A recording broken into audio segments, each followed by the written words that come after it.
And all the streaming is done on your end? Yeah, everything is on our end, yes. Awesome.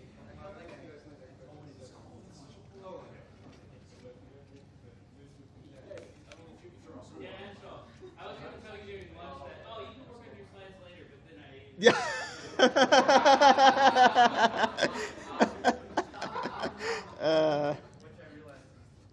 Yeah. Oh, do I start? Okay. Hi, everyone. I'm Anshul. Many of you may know me, but I work on Geomarchy, JuliaEO, GeometryOps.jl, basically a bunch of two-dimensional stuff and plotting. So just wanted to give a brief sort of high-level overview of what's going on in the JuliaEO ecosystem. Just at a sort of general, very high level, nothing specific. So the first question in a lot of people's heads is, what is this thing that we're calling JuliaEO all the time?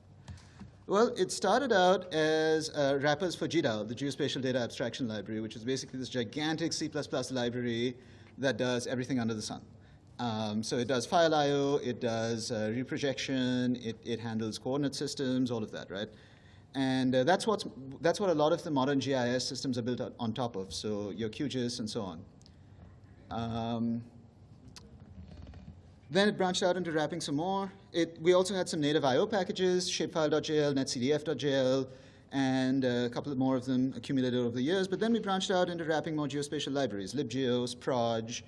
So libgeos is purely two-dimensional geometry operations, so polygon intersection and set operations, predicates, that kind of thing. Proj is just coordinate system, so projecting from one coordinate system into another. Then we started with the pure Julia algorithms, so we wrote GeometryOps, a couple of other random packages as people needed them. And now it's sort of a grab bag of geospatial tools and I/O packages, and this one package called GeoInterface, which ties all of them together. So GeoInterface, well, what is it? It's a common interface which defines how you access the contents of a geometry. So there are quite a few ways that people in the geospatial ecosystem have decided to store their geometries, right? Fundamentally, okay, let's say a line is a collection of points, maybe. And a polygon is a collection of lines, but then you can have a multi-polygon, which is a collection of polygons. Then you can have a geometry collection, which is a collection of random geometric things. In order to deal with this, and in order to deal with the different representations of those in memory, because sometimes, for example, in shapefile, what happens is people just store every ring, which is just a line segment that's fully closed. Every ring is stored separately, and then you have to actually check which rings are inside another to get the holes of a polygon at the time you load it. So yeah, there's a lot of that kind of stuff, which meant that we needed a common interface to define, okay, look, I just want the first ring of this geometry, please give it to me. Right? There's also things like trait. So for example, when you're wrapping a C library, right, everything's just a pointer. So how do you distinguish between, oh, this geometry is a line, this geometry is a polygon? So trait was implemented for that, getGeom, number of geometries. So that's just going down in the sort of tree, right? You go down from polygon to ring to point, and so on and so forth. Get point, endpoint, then some metadata stuff, coordinate reference system, CRS, and extent, which is just the bounding box of the thing. And this allows multiple very different representations of geometry to coexist within the same ecosystem and for code to be agnostic to what the geometry looks like in memory. I don't have to rely on the idea that it defines getIndex in a specific way. And so it sort of frees you from those constraints and allows you to essentially subscribe to one interface. If you want to access it, that's how you access it. So at a high level, that's what it is. So JuliaEO has a lot of I/O packages. So just talking about some new things that have happened in the GeoInterface world. GeoDataFrame, Shapefile, GeoJSON, GeoParquet. And they all have somewhat similar interfaces in that they have a .read and a .write method. But they're not always exactly the same. And so sometimes something that works in one package doesn't work in another. Sometimes you have to provide extra arguments, things like that.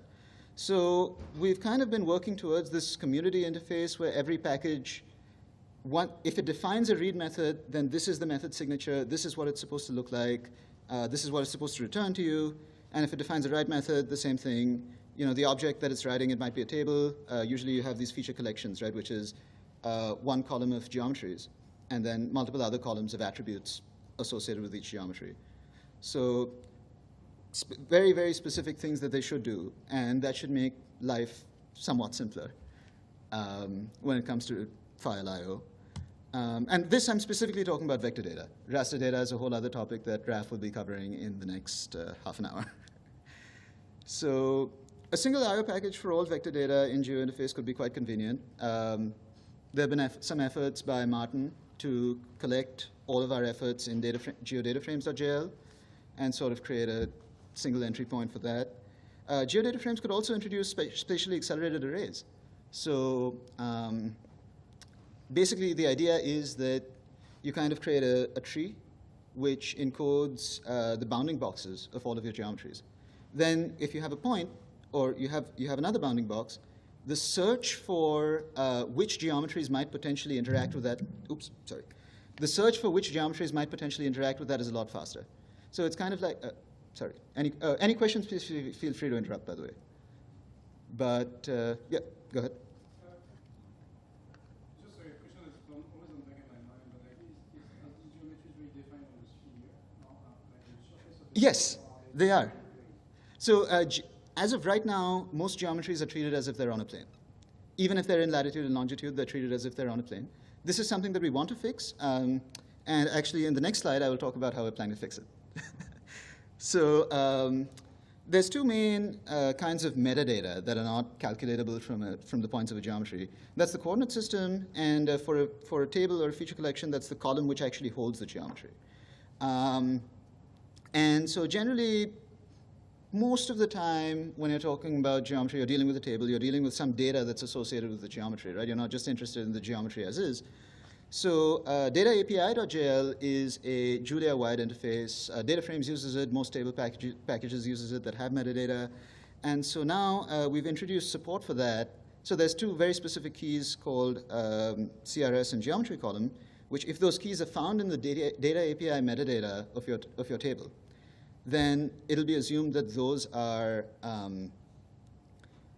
what should be returned to the user. So for CRS, it might return whatever string is stored. For geometry column, it might return a symbol or a string or a tuple of symbols for multiple geometry columns.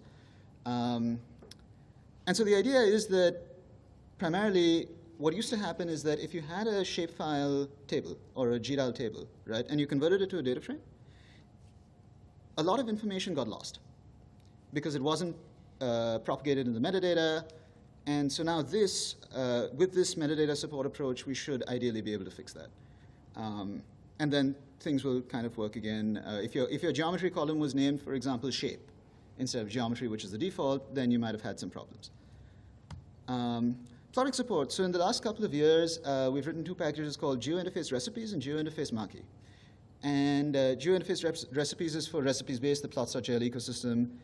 And with those two, there's just a simple macro called enable.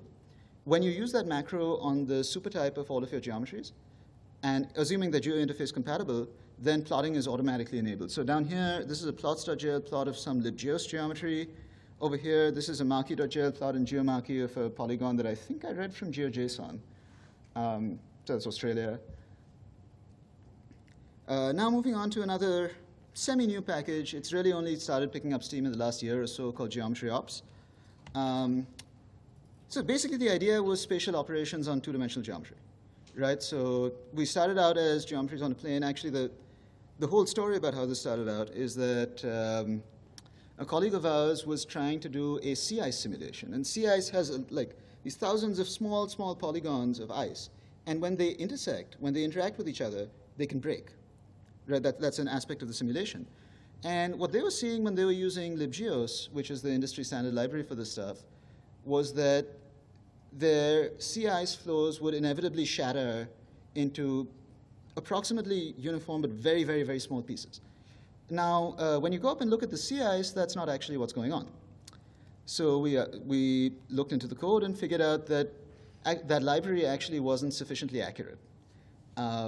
So what happens is that when you go below a certain difference in float 64, then your regular test as to what side of a line a point is on starts to fail. It starts because the float 64 is itself inaccurate, right? And so we were able to use these. In Julia, actually, someone had created a package which basically uses interval computations to estimate the error. And then with an accurate estimate of the error, you can then say, okay, this is definitely, either this is definitely below the line or definitely above the line, or we're not sure, and then you can use an even more intensive computation method. But fundamentally, you're guaranteed to always get accurate results, right? And this is really important in triangulation when you're trying to create a mesh. This is really important even in polygon interaction, because what happens if sometimes your algorithm says that you do intersect and sometimes it doesn't, right? That creates a lot of bugs. So that's how it really got momentum. So it was always intended to be a grab bag of a bunch of operations that people found useful. So line and polygon clipping, which is basically just defining set operations for how they interact. Sorry, go ahead. So you're saying that the on and in functions in geometry ops Mm-hmm. already have error loss, already have error tolerance, or is that what you're saying? It's not quite error tolerant. So what happens is that when you do any computation in Float64, right, there's some error associated with discretization, with the fact that because Float64 is essentially multiple grids of numbers, right? There's some error because you're never exactly, you can't represent these numbers exactly. And so what this approach does is it essentially says, okay, we know this is the error. If we propagate that error through the computation, whatever computation you may have, are the bounds of that error large enough that they might require you to do a more exact computation using big floats, for example?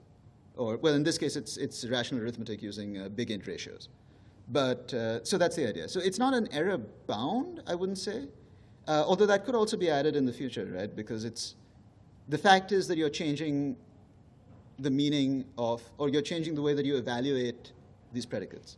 So we could add another way to change how you evaluate the predicates that is sort of this approximate approach. But yeah, I hope that answered your question if that's what you're asking. Yes. So there's also some core functionality that has been floating around in the ecosystem for a while. I think Raf was the first person to implement it, and he kind of added it here. So basically what we needed was ways to decompose and iterate over geometry. So remember how I said geometry is kind of like a tree, right? Where you can have these objects which are collections of lesser objects, which are themselves collections of lesser objects. But if I'm projecting from one coordinate system to another, for example, really all I care about is just the points. But there was no good way to go down to the level of points and then go back up to the initial input geometry. And that's exactly what, I don't know if you can see my mouse, but that's exactly what this apply thing does. So it's kind of like map. You give it a function, and you give it a target trait, which is basically the level at which it should stop. So maybe that's a ring trait, right? So that's the sort of the ring of a polygon. Maybe that's a polygon trait, or maybe that's just any geometry, and you just want to make sure that you get the geometries out of a table and you're operating on the individual geometry. So whichever one you prefer, apply lets you do that. And I just tested this actually on the flight here. Trying to compute the area of a polygon through apply, which has all of this extra machinery and blah, blah, blah, and trying to compute it manually take exactly the same amount of time. I had just a regular unit rectangle, and that took about 5 nanoseconds on my machine for both methods. So it does compile completely away. You don't have to pay an extra performance cost in order to use this functionality, which I think is pretty cool, right? So then there's also apply reduce. So as apply was similar to map, apply reduce is similar to map reduce. You have some f, which is, again, like apply. It decomposes all your geometry to the given target level, and then it applies this function to it, but then it reduces those results with this operator. So for example, to continue this area analogy, if I give you multiple geometries, or I give you a multi-polygon, and I want you to find the area, what happens is that area will decompose them into single polygons. So the target that's given is the polygon trait.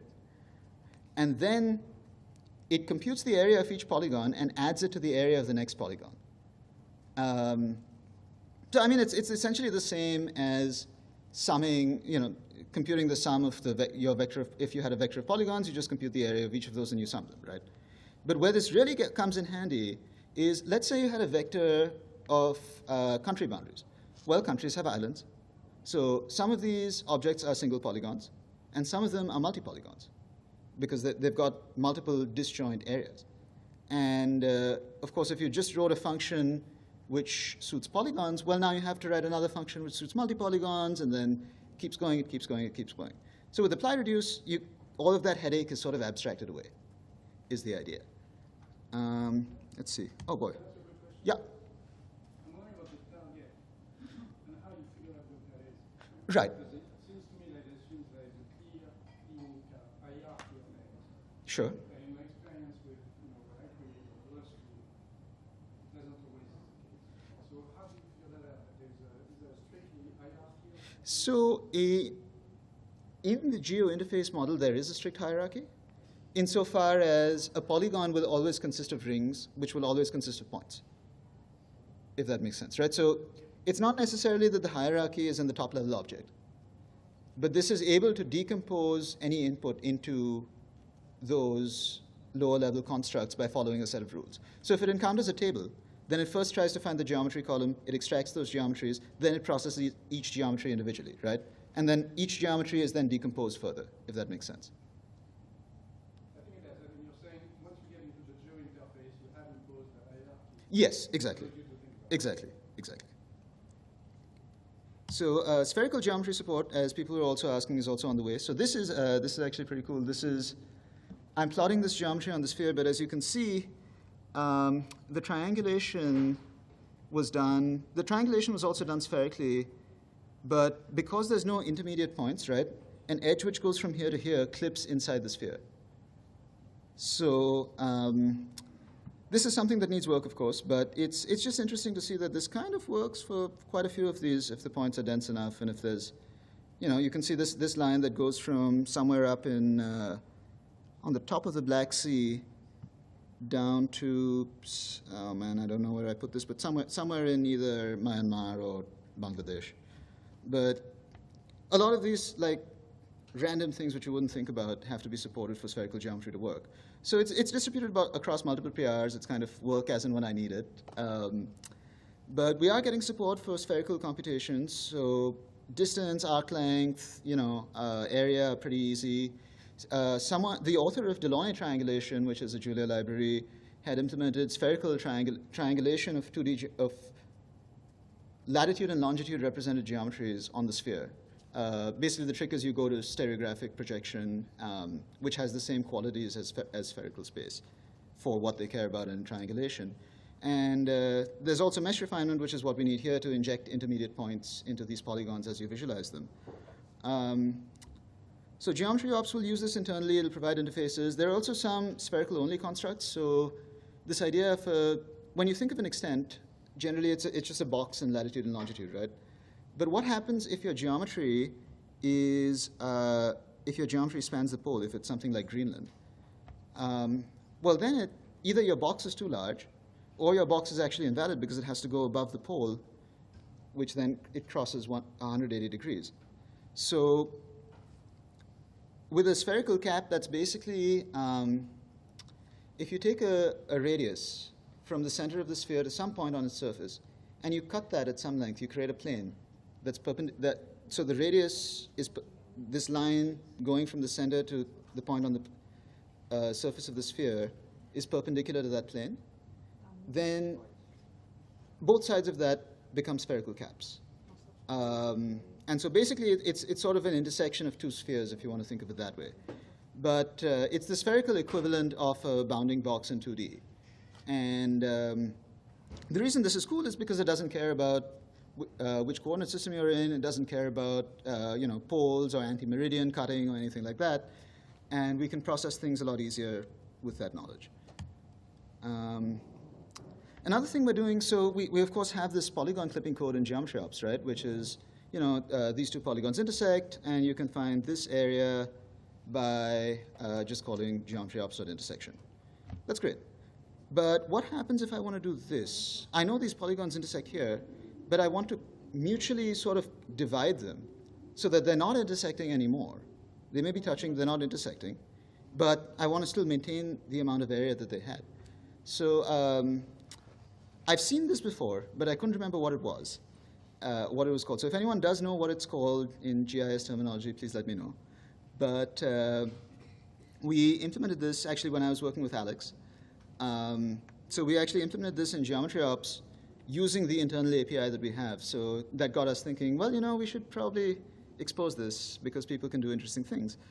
So at some point we will do that. Basically what this is doing is it finds the first intersection point between the two geometries and it makes a line to the next one. So it's pretty simple. In very, very complicated cases, it will not work. So, you know, needs a bit of refinement. But overall, I'd say this is pretty good.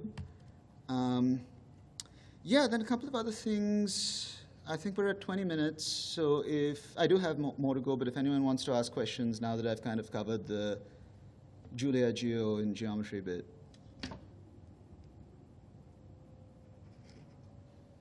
Cool, okay. So Tyler.jl, there was a talk about this, I think, last year. Or maybe, yeah, it was last year, right? Simon came and gave that talk on Tyler, or was that the year before last? Last year, okay. So, 2 years ago. okay, yeah. So it started 2 years ago. It's basically a way to essentially replicate Google Maps in Julia, for lack of a better word. And actually, I wonder if this works. It did not work. I'm going to see if I can just open the...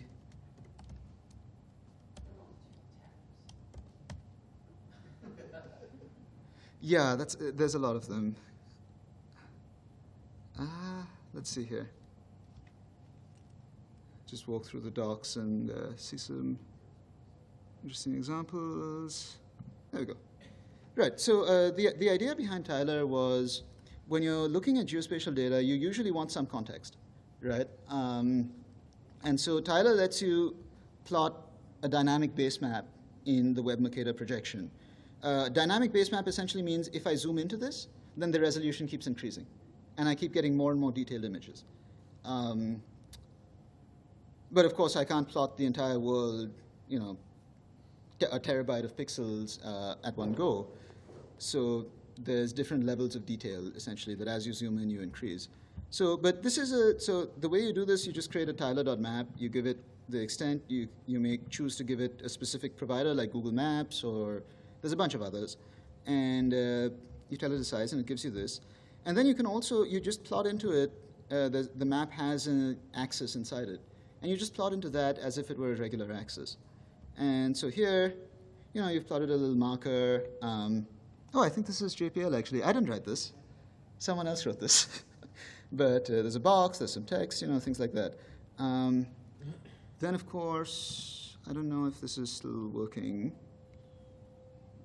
Yeah, so this is something that Alex, who's sitting right over there, had created a while ago. This is basically an animation of ice loss in Greenland. And it's implemented, I think, by way of a heat map. But you can see that as you're zooming in, you're getting this detail, right? But there's also this layer above that, which is what you want to plot.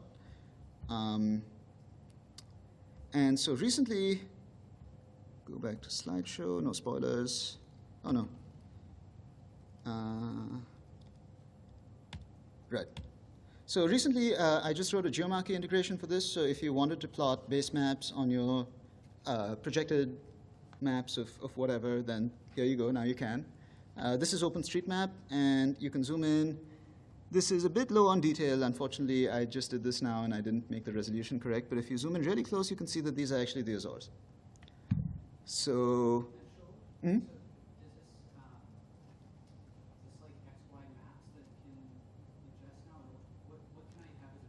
So anything that exposes an XYZ map layer, so which is the Google and OpenStreetMap standard. Currently, that's all it supports. Martin, I think you were talking about doing some web map tile readers.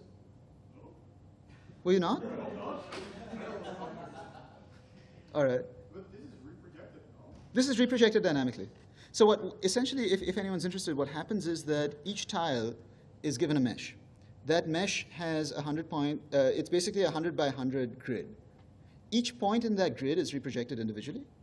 And then what happens is that the image is interpolated over that grid.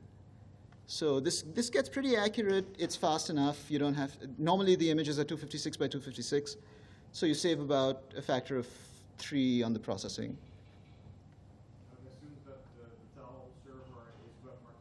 That assumes two things. One, that the tile server is Web Mercator. Two, that it's in the XYZ map frame. So both of those can be fixed, but it'll just take time. And probably someone with a use case. And you don't find, how quick is that reproduction as you're loading in tiles? You don't notice it at all. Don't notice it at all. The thing is that it might be like a hint slower, but this proj is so fast, you're projecting, maybe 10,000 points per tile. It's not a lot. So, gets you there. So yeah, but the one thing I do still have to do with this is I have to get the resolution correct. So if I go back here, right, the thing with Web Mercator is that this area is very large and this area is very small. So I know how to do it, but I just have to dynamically go and basically set a pixel, a size threshold for each tile level. So I have to dynamically go down this tree of tiles, right? One splits into 4, each one of those splits into 4, and then so on and so forth. And I have to stop whenever I hit an appropriate pixel size. Because right now, this area is too compressed. And so what this is showing is the appropriate zoom for this, but it's not the appropriate zoom for this. This should be a lot more detailed.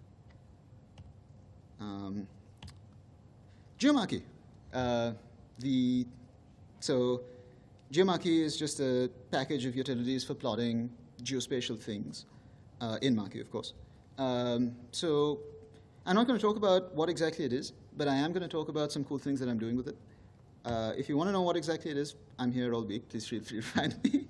But so recently I've started effort on this new thing called a globe axis. So basically, if you're logged into Google Maps and you zoom out as far as you can go, the flat Earth becomes a sphere, right?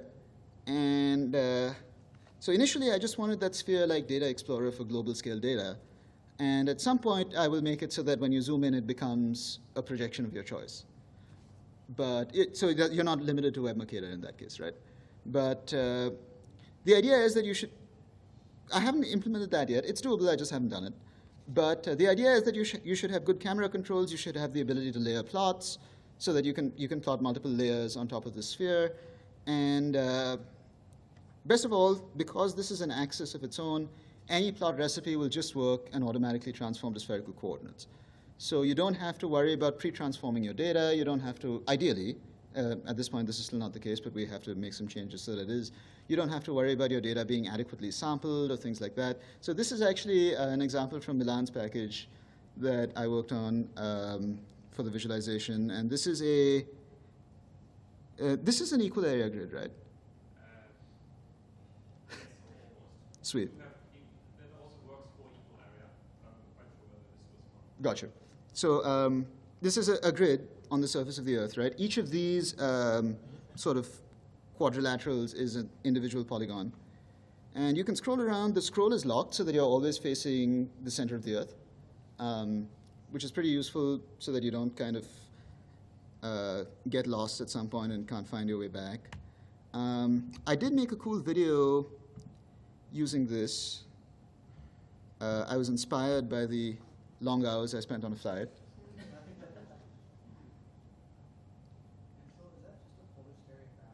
No, this is the actual sphere. This is 3D. So I have my little airplane over here. It's flying all the way from Mumbai, stopover in Zurich, stopover in Lisbon to Terceira. And you can see that actually I have a background image, which is the sky, which is also essentially just an image plotted on a transformed sphere. The Earth is also plotted, and then these lines, I'm going to try and make it so that you can see them, but the lines are actually included, elevation is included, so I've scaled the elevation up by a factor of 10. And unfortunately, I didn't launch this, but you can kind of see that the lines are actually above the Earth, right? Yeah. Over here, you can kind of see it, yeah. So other general improvements, there is now, for every plot, there's now a reset limits keyword argument to stop plots from updated limits. I needed this for Tyler, because otherwise every plot would change the limits of your axis. So it's pretty easily usable. You just say reset limits equals false. Geo access used to take up a lot of white space. That is now fixed. Especially if you had a globe, specifically if you had an axis that covered the entire globe, right? Negative 180 to 180, negative 90 to 90. There always used to be extra white space on the edges. And so that's now been fixed. The protrusions caused by the ticks are now tighter. This is a bit older, but we've made some documentation improvements as well. So I added this new card system, which basically allows me to create individual examples really easily, just as single files. And then this system automatically ingests them. There's metadata that I can refer to things that I've evaluated inside the card. And so these things are just the cards rendered on the documentation website. This is, when you click on one of those, this is what you see, right? So you have the cover image up here, you have a title, you can add some description, you can add some text. It's all literary.jl, so you can add text, images, whatever you'd like. And then this is the actual code that keeps going. So the metadata system that I'm quite happy with is you just add a comment here with this documented block called card meta. And here you add you define a bunch of variables. So this is title, the description, and you'll notice here this cover equals fig line. The idea is that anything that you refer to here, it refers to variables in the actual code. And so what you can do with that is in your code, you've created this cool image. Okay, well, I don't want to like save it somewhere else and then have to remember where I put it. And then for everything, it has to be individually done. With this, it's all inside the code, and the package takes care of it. Mm-hmm. This is for documented.jl? Yes, both. It works in both. So the geomarchy documentation is documented by Press. Okay. Yeah. Okay, so you added these to the documenter and the documenter. It's a separate package. Okay. So called ohmycards.jl, but if you just add that, it'll work. I still have to release it, but yeah. But it exists. You can find it. I can send a link. You can find it on GitHub, stuff like that. How much time do we have left?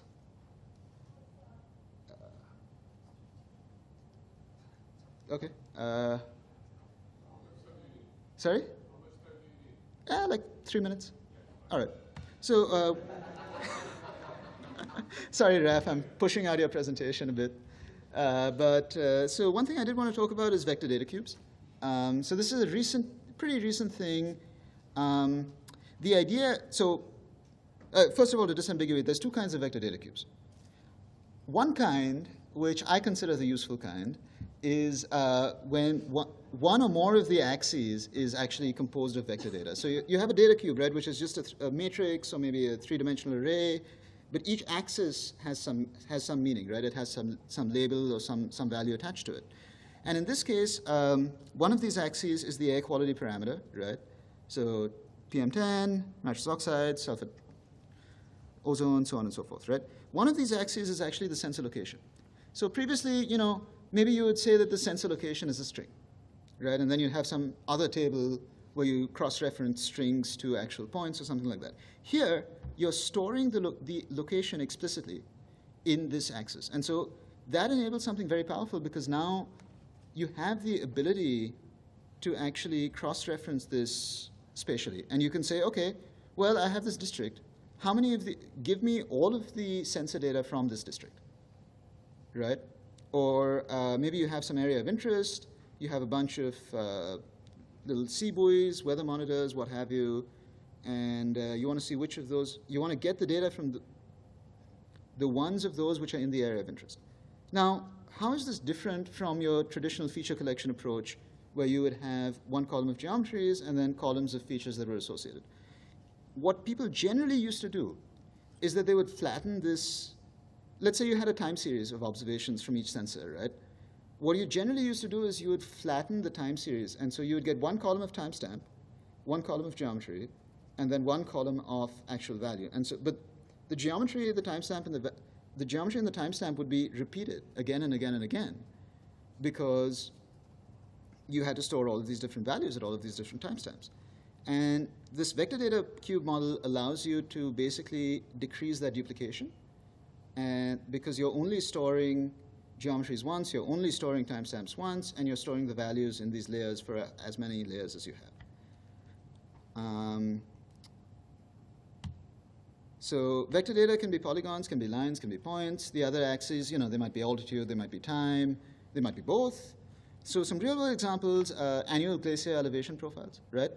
One layer is the year, one axis is the year, one axis is the glacier, and the values are just the elevation profiles. They could be histograms, they could be whatnot. Weather station data, as we showed, political level data, county level population over multiple censuses, right? So one axis is the census year, one axis is the county, and then, now county level data is probably a bad idea because the counties actually change. So this model is really only good when all of your axes are constant. But it elevates the feature collection to n dimensions, is the idea. The other way, which is also useful but I think less useful, is geometry as data. And so here what I've plotted is I've created some buffers at different latitudes, right? And with different lengths in meters.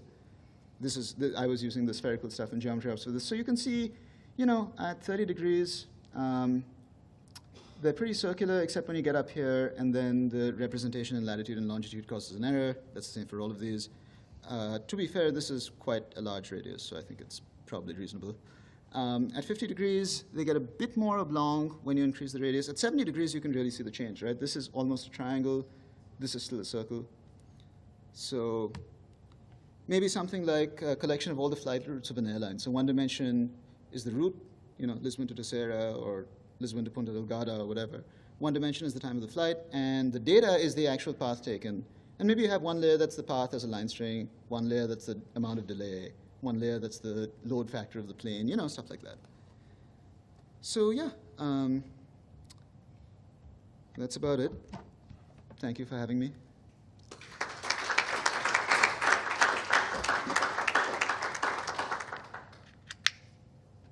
Go ahead. And so this question is probably more opening up to a longer form discussion that we can have throughout the rest of the week. All right. But one of the questions I really have with the geometry objects that you've been creating here is, what is the right way to be doing connections between them and the machine learning stack and the PDE stacks, right? So let me make a concrete Sure. case here, right? So for example, when you try to train like a physics-informed neural network on a problem, right? You need to be able to find a network that has inputs that are the space from the space of your problem, right? So the normal way you look at it, in the papers, you go, oh, it's X, Y, Z, and you have an output, right? But let's say you want to do physics-informed neural networks on a spherical geometry, right? Yes. You want to say, oh, I want to use the radius, but it seems like you have a whole system here that's basically is able to say, oh, you describe your geometry, and I can give you coordinates within that. And if what you really want to do is you want to say, oh, what I want to have my neural network work on are the coordinates of your geometry that are being acted on, right? So what I think then is that somehow we need to connect the machine learning world and the way that you're describing coordinates. I mean, you're doing it for visualizations and such, but if you want to be able to make a prediction for what the weather pattern is at a certain point, the neural network should be able to read in Sure. from using your coordinates and give you a prediction at those coordinates, right? Using your interpretation of how it maps to Sure. right? So, do you have ideas for where we should be starting to look and how to start to make these connections between these two different domains? Yeah, so I think a lot of this is the nature of the space that you're working in, right? Because when you're on a sphere, there's no such thing as an infinite line, for example. So a lot of what you have to do is kind of, so Milan's PD weather package, for instance, right? What they do is they just go to the spectral domain. And so they just Fourier transform out. Then you don't necessarily have to worry about the exact spatial correlation. But yeah, I think it's definitely an interesting question. There's a lot of optimization techniques that I know, and some PDE solvers even that restrict you to a manifold, right? And so maybe that's something to look into. In terms of geographic stuff, latitude and longitude obviously can go to three-dimensional Cartesian coordinates on a sphere, on an ellipsoid, or something like that. And once you're there, I think math is generally a bit easier. Yeah, and so one very concrete problem that we can boil this down to is, let's say someone wants to give me, I want to be able to take arbitrary geometries from somebody, and I want to be able to sample points on that geometry, right? Yeah. So like, I don't know if it's a sphere, but you give me an object Right. that's thin, and it's a sphere, and I want to just say, yes, Ah, yeah. Now it could be anything, you know, it could be like a sphere concatenated with this, all the things that you've been building, right? Is there, Gotcha. how should we start looking at your stack to be able to find these utilities to be able to start connecting them? Yeah, so I think generally, from what I understand, you're talking more on like the input side and the output side, right? Not necessarily in terms of integrating it into the actual simulation, which is a bit difficult. But yeah, I think those tools, some of them have to be built out. So I have like a half-working sampling implementation for spherical coordinates and stuff like that. You do have to be very careful with this stuff because a lot of the times you're working in a space which doesn't represent physical reality very accurately. Latitude and longitude, for instance, if I were to sample a cube in the whole latitude, longitude square, then I would get a lot of samples at the pole and very, very few at the equator. If I were to just do a random sampling on this box. So there's techniques like that I think can live in places like geometry ops, which can then be integrated by the front ends of these solvers, which is maybe something that is sort of where you're going for. What we're trying to look for, right? Yeah. Oh, you know, should we create like a way to be able to represent a geometry and then be able to make sampling on it? You know, like, oh, here I create a representative geometry. Sure. Visualizations. And they're like, oh, the next thing that we're going to want to do is be able to visualize the results. Right. Exactly. So Exactly. somehow these come together. But yeah. Chris, just say one thing. Talking about training models, you have to understand how the native data is structured. Yeah. Because if you try and access it in a way that's not native how the data is structured, then you just hit a wall. And so that's why some of these generic tools don't necessarily map to kind of ML applications. Because you'll actually want to think about how the data itself is structured. So you have to trace Right. Yeah. So specifically when you're talking about like petabytes of data, right? If you're trying to ingest the entire world's, aerified climatry analysis or what have you, that's sufficiently large that it doesn't fit on this, right? So that if you're in that realm, then the question also becomes, as Alex said, I/O and that sort of thing.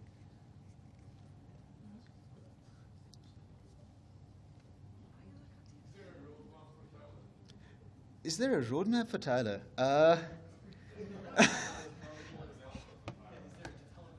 Yeah, I think that's the main problem. There are a couple of things I want to do.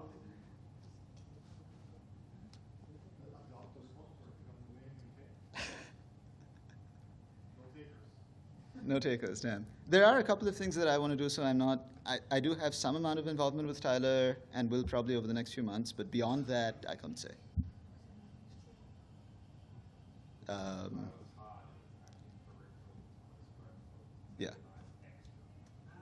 pretty critical. I wouldn't say it's an essential. For visualization, it's Yeah.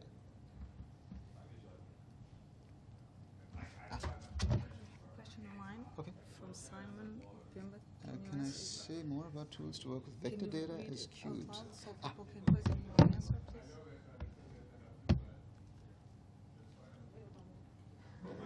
Someone needs to employ someone. That's what I would say. Well, at the Air Center, somebody can work for any sort of project for 20% of the time. That's how to put it. That will go a long way, I guess. And there's open positions for people who want to do data science there. So yeah. Exactly. So we have an open position currently, and there's an open position for data science at the university that we are also supporting. Sweet. So we got one question online, which is, can you say more about tools to work with vector data as cubes? A lot of low-level EO data comes on highly irregular grids that might be best handled as vector cubes with point geometry. Can I ask this person to clarify a bit? Or if they're looking at the stream, maybe? Today it's not possible. Okay. Right, so there's two ways to answer this question, I guess. Vector cubes with, so if you're saying that there's two layers to this cube and one is the point and then one is the actual value, then I think that's better handled from a feature collection perspective. If you're saying that the grid is static across multiple observations, which usually it isn't. Yeah, I think generally, yeah, if you're looking at satellite data, for instance, right, it'll come either as an image or as an image mosaic, or for ISAT and LiDAR sats, it'll come as single radar tracks. A lot of this can be helped out by, maybe you bin the time, or you bin the, you bin some property of it. But a general thing that you could do would probably be to use multiple layers and then process the points individually, but with the points, you round trip this other data. Yeah, I'm probably not the best person to ask about that because I don't use this kind of stuff much, but there are other people who will talk about this. Yeah. One other thing I did want to mention is that if your grid is just some kind of, equal, if it's an actual grid, like maybe it's an equal area pixel grid or something like that, then yes, vector data cubes are generally what you would want there, and we're slowly converging on ways that you could use those. Sorry.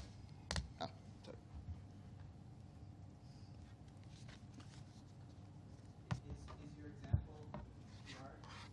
Which example? The flight? Oh, not yet, but it will be. So yeah, cool.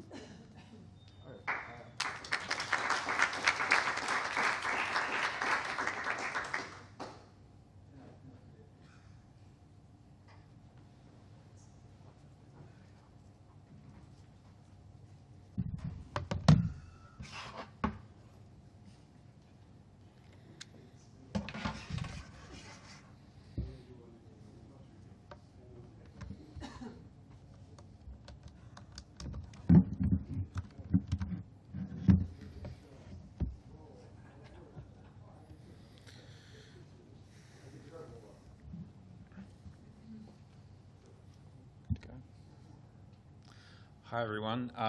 I was meant to come here and talk about something a bit more exciting, Tyler, but I spent a couple of days developing it, and it's a little bit buggy. We do really need to employ that person.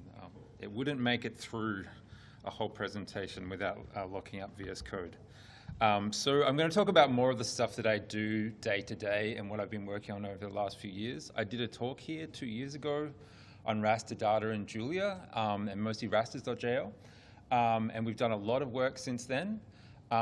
This work it's kind of spread between me, Fabian Gaines, Felix Kramer, who's here, Alexander Barth, who's here. And we don't necessarily all work together or to the same plan, but we try and collaborate. So it's like a meta plan kind of out of multiple people's different plans. But I'll kind of talk about the packages and the ecosystem. I'll talk about the ecosystem, dimensional data, extents, disk arrays, common data model, YAX arrays, and rasters. Sorry to Martin, I'm not talking about geo arrays, but I think you don't use it much anymore either, right? You told me the other day you were going to convert some of your own code. Like, just to keep things simple. Okay, so I made this little map in, How come it's not showing? Something's happened with the, I actually can't scroll down. Oh my God. This is just broken. Anyway, the point of this slide was to say it's too complicated. We'll move on to the next slide. But basically, I'm trying to show we have front-end packages, we have YAX arrays, rasters, and common data model, which is unfortunately cut off on the screen. We have interface packages, dimensional data, disk arrays, geo-interface, extents. And then we have a bunch of data source packages like ArchGDAL, NetCDF, ZAR, that actually do the reading of raster data from disk. And a lot of work in Julia has gone into how do we take all these packages that do the reading and standardize it so that we can access different data sources in the same way. And that's kind of what YAX, rasters, and common data model do in different ways. So to cut out all of those data packages, which are the lower level things actually getting data from disk, we get more of an image of the structure of the dependencies of the ecosystem and how they kind of relate to each other. So key dependencies are disk arrays, which does chunk disk handling, and that's a dependency of YAX and rasters. Dimensional data is now a dependency of YAX and rasters as well, which does named indexing and data selection. Geo-interface is more for geometries, but in rasters we use it just because we have CRS and extents and, that are common. And yeah, extents as well gives us this commonality of extent objects across geometry and raster data. Yeah. So all of these packages I'll go into some more detail in this talk and try and talk about how they relate and where they're at and what's happened in the last few years. Yeah. Okay, so I'll start with dimensional data, which is one of my packages. It's a package for named lookups for arrays, named dimensions and lookups. The biggest news there is that we put a lot of work into making YAX arrays dimensional data compatible. Well, Felix did a lot of the work, and I helped while I was there. He built Pyramid Scheme, also on DD. And now the ecosystem package interrupt is a lot easier. We can call raster on a YAX array and convert it. So we have a commonality across these ecosystems, and they're all using the same back-end tools. So any work we do on dimensional data goes into YAX and rasters and into a lot of other tools. So we're trying to bring all of those improvements into a centralized place. We've also done a lot of work on the docs. We have Lazaro doing work on that. So that should help if you're using YAX or rasters. Looking at the dimensional data docs is a way of getting an idea of how the tooling works.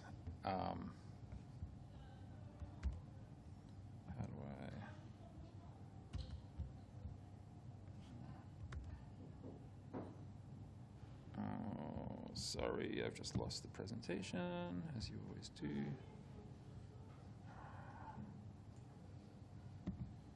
Sorry, hang on.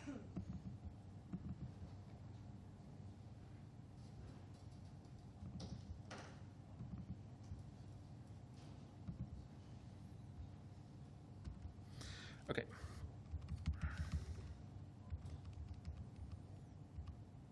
Yeah, so everything I show you for dimensional data is now also for YAX and for rasters, and that's kind of been our aim. So say group by here was made when I was at the Max Planck Institute for use with YAX, with Lazaro. But we added a group by function to dimensional data so that you can group by time, do other operations like that, like a data frames group by, but spatial or temporal based on the axes of your data. So here I do a group by on a XY time data cube and group it by month. And then we get a group by dim array, a dim group by array of grouped arrays. And then we can take the mean over those. Simple group by operation. It works pretty similar to how it works in XArray. So we're also trying to fill out functionality that you get in Python in XArray. Another thing that we've added is this @d macro, which is for like spatially aware and dimensionally aware broadcasting. So in raster data and spatial data, we nearly always know the axes of our data. We don't have a matrix or an array. We know it's X, Y, time, things like that. And that gives us more information than Julia normally has for doing operations. So this means, say here I define two arrays, one with the same X dimension and one has a Y dimension. If we try and broadcast these arrays in Julia, that will fail because Julia doesn't know to match the first and second dimensions together because they're different sizes. But in dimensional data, rasters, YAX, because we have named dimensions, we can broadcast over any combinations of dimensions and it will find the right way to match those up. So you don't have to worry about the dimensionality of your data. That just gets resolved for you. It will also check that your dimensions actually match. So you want to know that you have matching values. You're broadcasting over the same spatial areas. You can turn those checks off as well if you don't want them. Yes? This is for dimensional data.jl, like this is a subsidiary of rasters.jl, so is its format also in rasters.jl? So dimensional data is like the interface package. Rasters builds on dimensional data, but YAX does as well. So this will work on all of those objects, anything that's an abstract dim array, on pyramid scheme as well. So yeah, this D macro will just work on all of them. Yeah. Yeah. Can I ask a question about the group by function? Yeah. When you apply the mean dot to the group, Yeah. over which dimension? So it's average? Yes, this is an important question. At the moment, that's just summing the whole array. But we have you'll see I'll get to the to-do list. Yeah, we need a combined function. It's actually quite hard to do that kind of thing with the Julia syntax for broadcasting, and that just gets very clunky to do it over specific dimensions. But there is a plan for that. Okay, another thing we've just resolved, it mostly just worked out of the box, is as well as Mackie and GeoMackie, you can just use algebra of graphics on any dimensional data, rasters, Yaxarray objects, and it just works. So here we can use this like ggplot style algebra graphic syntax to draw, and because these are dimensional data objects are all tables, so it just uses a tables.jl interface underneath. We also added so you can use dimensions directly to make the syntax a little bit nicer. That's just a nice little bonus. We've added a bunch more ways to do indexing. I won't get too much into the details here, but people that are interested, dimensional data has a lot of these lazy indexing objects like dim selectors, which it lets you select the values from one array into another array, or things like that. So if you have arrays that have different areas, it's like a cheap interpolation, or like a nearest interpolation. Yeah. I have a question for this one as well, because sometimes, because depending on the data set, sometimes a data set will give you 0 to 360, but sometimes you want to do it in the negative 180 to 280. So Yeah. that will often mean that quite often you doing, say, from you select from index 18 to 20 and then 1 to 5. Is that possible here? Actually, I'm not promoting this, but dimensional data has cyclic indices. So you can make a lookup cyclic, and then you don't have to worry about the wrapping. You set the cycle size, so say it's 1 to 360, and then you can index with negative 180, and that will just work. It will find where it is in the cycle. But that's not that accessible at the moment. We need to build it in so it's detected from CRS, and that's quite a bit of work to do accurately. But you can do it yourself and make it work like that. You look up cyclic in dimensional data. We can also use extents. So you can index with the extent of a geometry or the extent of another raster and get the extent of raster data back out. And that works across all of the ecosystem that uses extents. So the idea is that as more packages use extents.jl, we should be able to use these objects to index and do other operations. Yeah. Is this taking beta or you are the wrong? What's that? So if you have your extent and it doesn't fit the grid line of your. Yeah, you can modify the extent. This will take everything inside the extent if you just do it like that. You can wrap it with touches or near, and that will make it every pixel that is touched. Yeah. So that's, Yeah. okay. Yeah, there's modifiers. I'm not going into those kind of details for this talk, but we've also just had Xarray integration for people that do Python, that use Python and Xarray a lot. We've started integrating so you can just use Xarray objects directly in rasters and dimensional data. There's a bit more to do for it to work with stacks, but the code's around. Another thing that's really good to have in spatial data is to be able to convert from incomplete tables to rasters. Yep.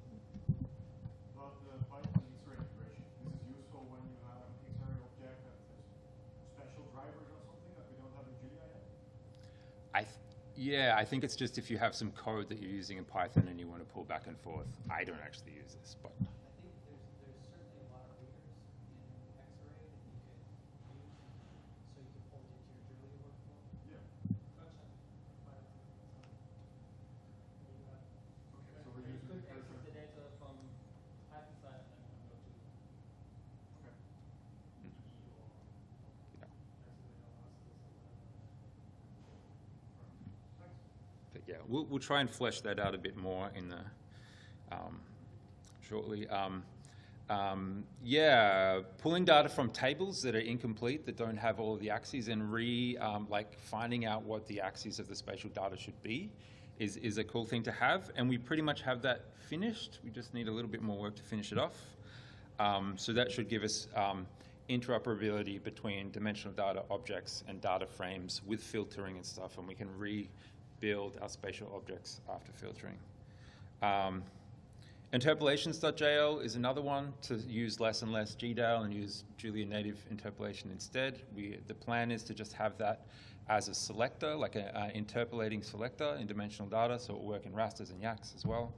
So you can just, instead of going nearest or near or at or whatever the selectors are now, you can interpolate and get interpolated values back. Then another one answers Alexander's question. We need a combine function for group by, so a way of combining over, say, a single dimension, but then concatenating the arrays back together into a single array. So we need a way of doing split apply combine, but spatially, and combine will be that function. We also need this.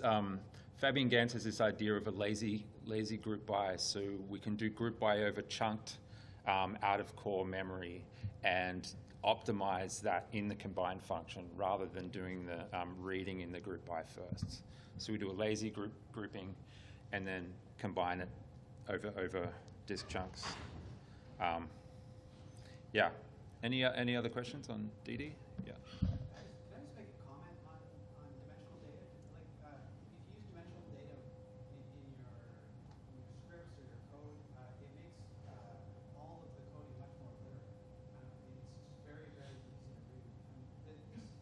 This package is one of the best packages I've seen in 5 years. And it makes a huge difference to how the program, other than just the functionality. It's really impressive. If you haven't checked it out, go play around with it. Thanks. Yeah, and that's kind of been the idea. It's meant to be literate programming. Everything is named. Everything it's discoverable from reading the code. The next package I want to talk about is extents.jl, and this is the reason I want to talk about it. I don't know if you can see, it has 27,000 downloads a month, and it only has 4 stars on GitHub, which I think is probably the highest ratio in all of Julia. So yeah, this is depended on by basically all the geospatial, or a lot of the geospatial packages now, by Mackie and a bunch of other things. And it's very useful, but just as a very simple thing, and that was kind of the idea with it, is what is an extent? It's basically just a name tuple of tuples that are the bounds of some object in some kind of space, not even geographic space. That can be in time, whatever your dimensions are.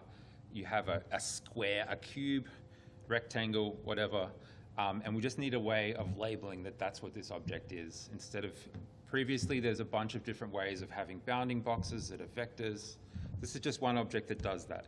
But the beauty of having an object that does that is then we can define like proper predicates on it. So we have spatial predicates that are accurate, that are very, very fast. We can get the disjoint, intersections, overlaps of any spatial objects, of the extents of any spatial objects. So for like spatial indexing, to make geometry operations fast, say if we're rasterizing a geometry, first we'll check, does the extent of this geometry even intersect with the extent of the raster?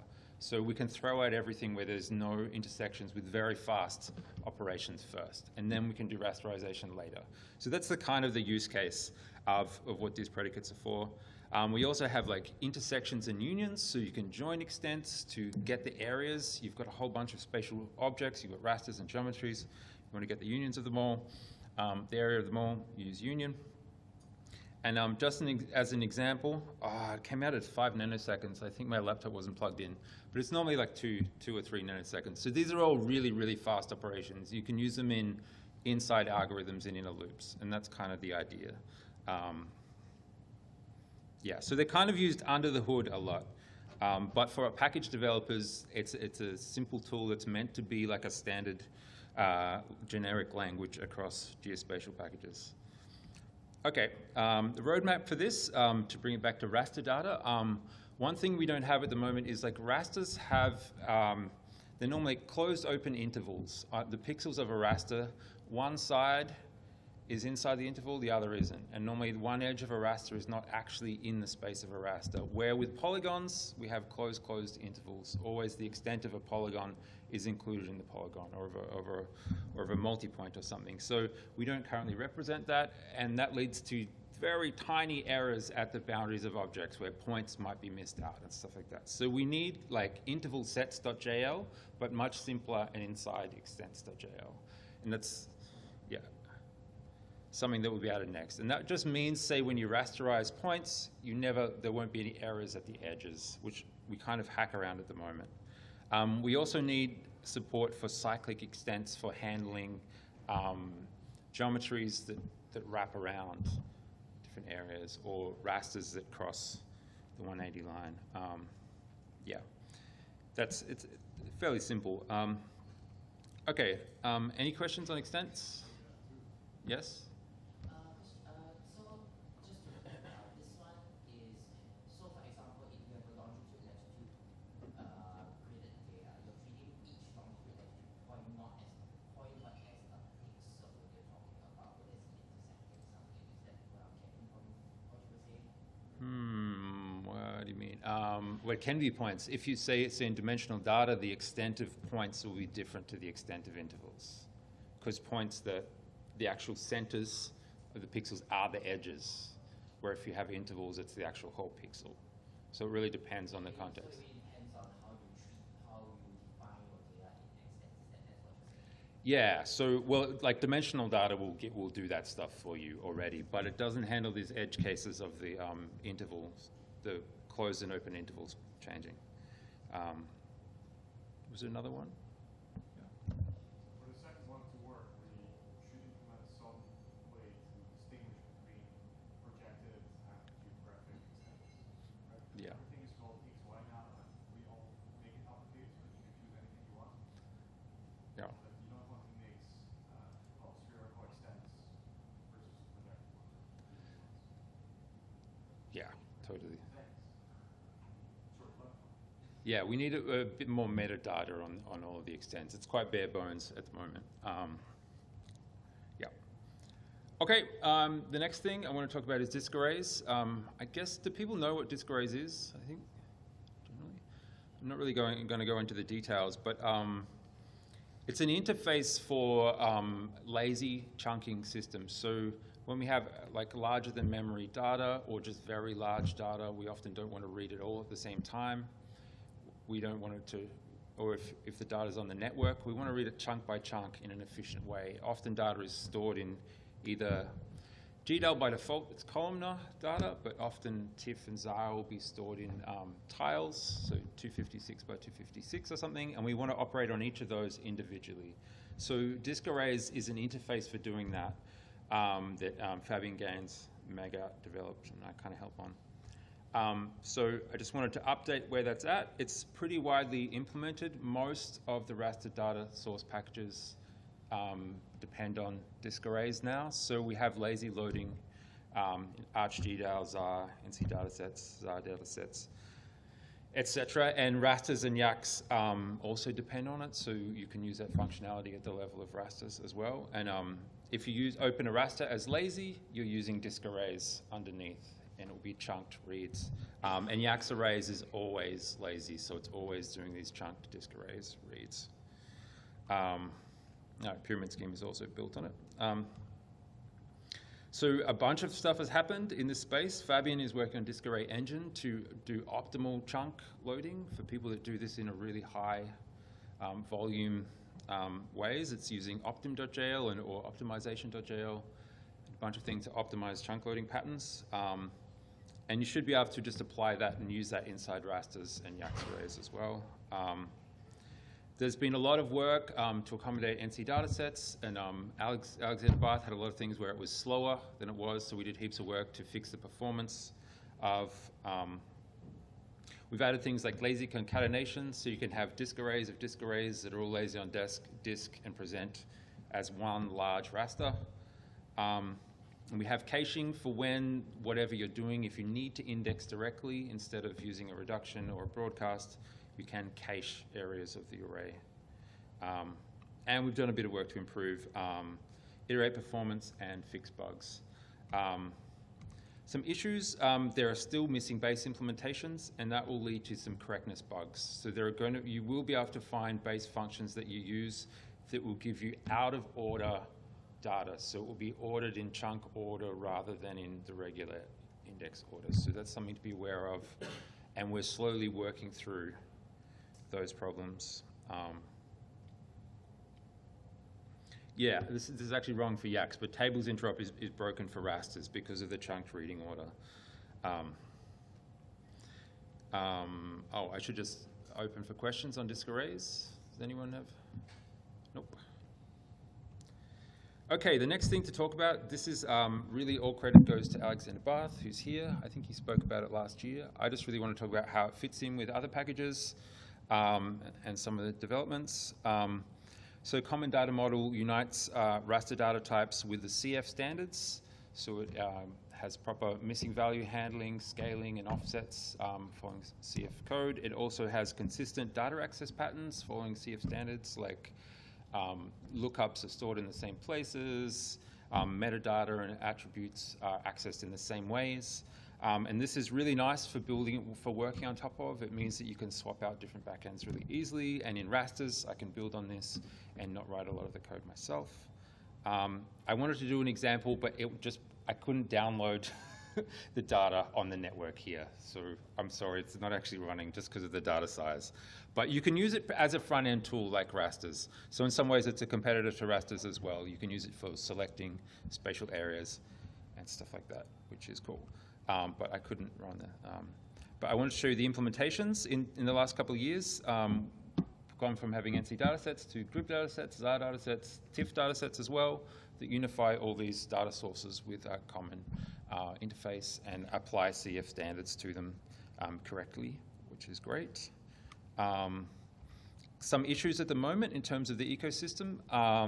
And this has been an issue before Common Data Model. It's with NetCDF and CF standards generally, or the second one is.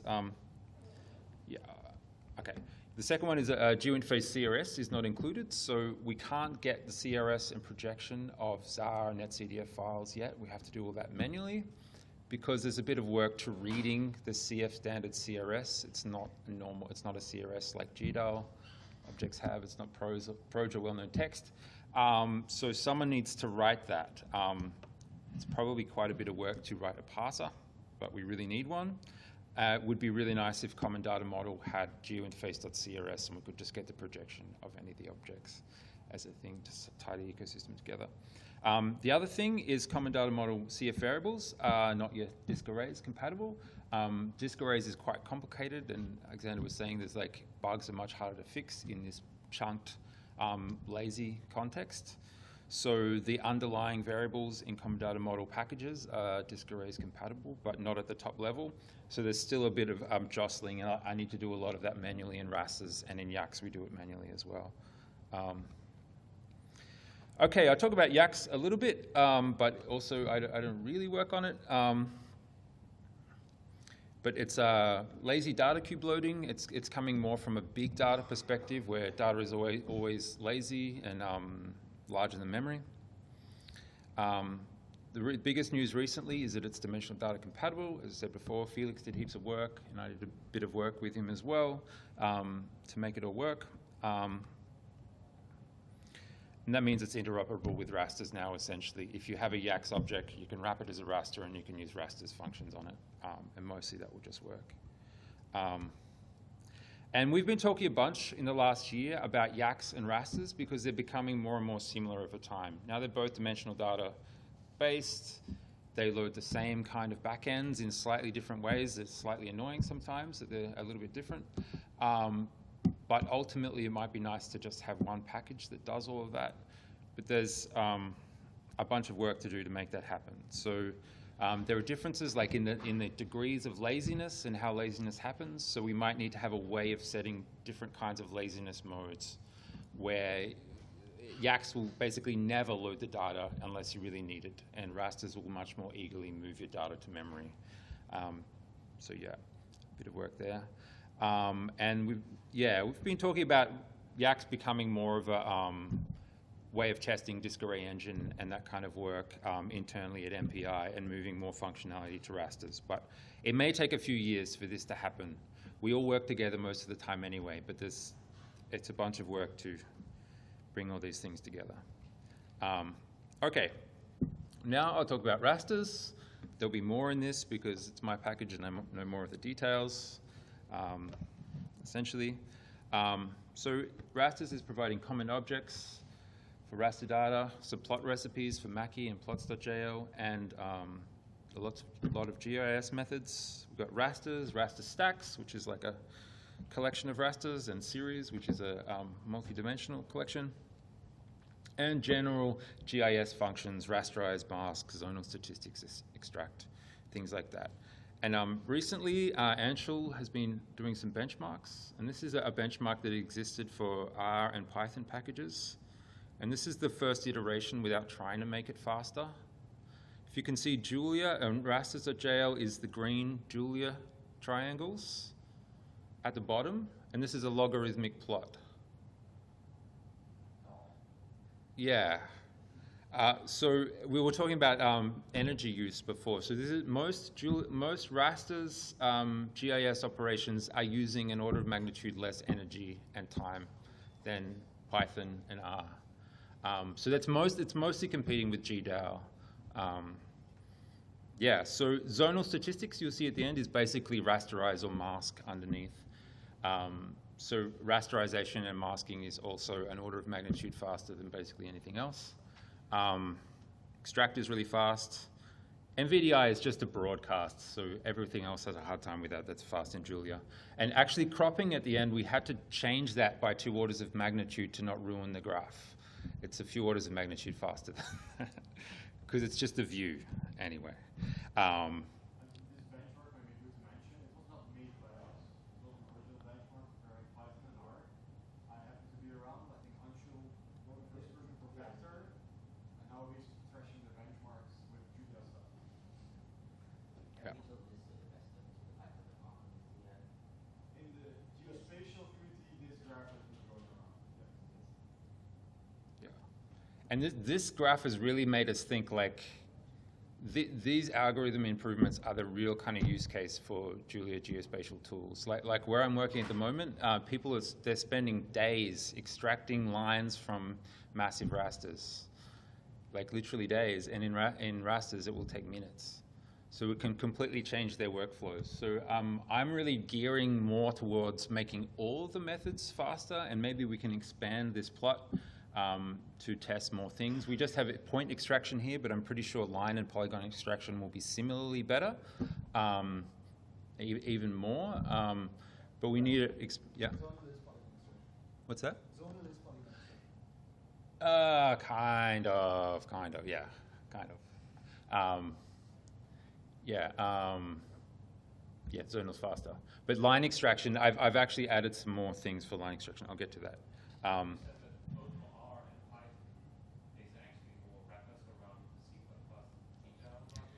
Mostly they are. You'll see, I think Exact Extractor is a specifically made extract and zonal tool for R that's custom C++. So that's not GDAL, and that's why it does quite well. But it's, yeah, everything else is mostly GDAL. So is the problem in GDAL, or is there a way of writing a wrapper around C++ library? I think it's more fundamental in having an object you have to wrap, because it's like these are mutable objects that need to be they need finalizers. There's much less that the compiler can do to optimize them.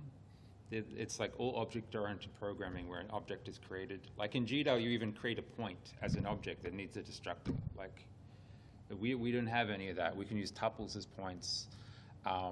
Like how Anshul was showing you, our apply completely compiles away. So we can do operations over a whole tree of geometries with no cost at all.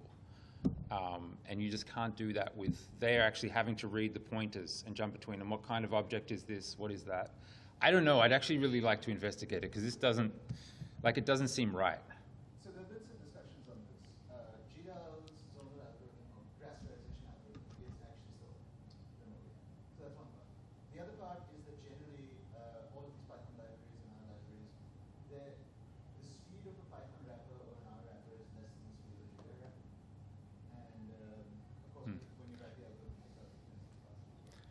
Yeah. You can actually see in where we have read and write, we still win read and write, even though that's just calling the exact same GDAL or backend library underneath. So just the overhead of Julia is much less. It's load and write on here. But that's not all of it. It's also the algorithm and the data structure underneath. Yeah. I want to sort of follow up on that maybe a bit on the question about Python as well. Has anybody tried to write a wrapper to raster JL from R and from Python and see how much that degrades the performance? That's one thing for performance there. But the other question is about adoption. Like, you can show this plot to as many Python people as you want. That's not going to use Julia. If you write them a wrapper to your Julia stuff, they might start using that better. Possibly. Well, like where I work, this plot is definitely making them switch to Julia. Oh, they are. Yeah, like if it's, when it's an order of magnitude, that's kind of my rule of thumb. If it's an order of magnitude, people can't ignore it. If it's less, yeah, they'll ignore it. But if you talk, I guess my experience has been people who have been using another language for a long time have this whole software infrastructure, a lot of things, and this is one little bit. So they're not necessarily going to change to Julia for the sake of one thing being fast. Yeah. That's kind of what I'm thinking. yeah. But when you have something that runs a day, you can move the stuff from Python, run that bit, move it back. You know, that's what, like where I work, that's what they do already. They use Grass or something else that has, they like shop around for fast algorithms for all the bits and kind of cobble them together. So adding one more language isn't that much when you're saving days. But yeah, it's getting easier and easier. I think Geometry Ops is probably a better candidate for wrapping as a libgeos replacement. And there's even discussion of that. We have a similar benchmark for Geometry Ops. It beats libgeos by exactly the same. It's an order of magnitude faster, which is crazy. This is the industry standard packages. But we can wrap Geometry Ops as a Python and R package and see how it goes. Yeah. Some of the problem is like the reason this is fast is it's compiling perfect kernels for everything.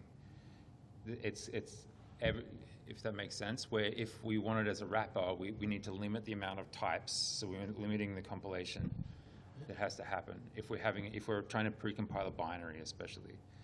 So that might be a bit more difficult. Yeah.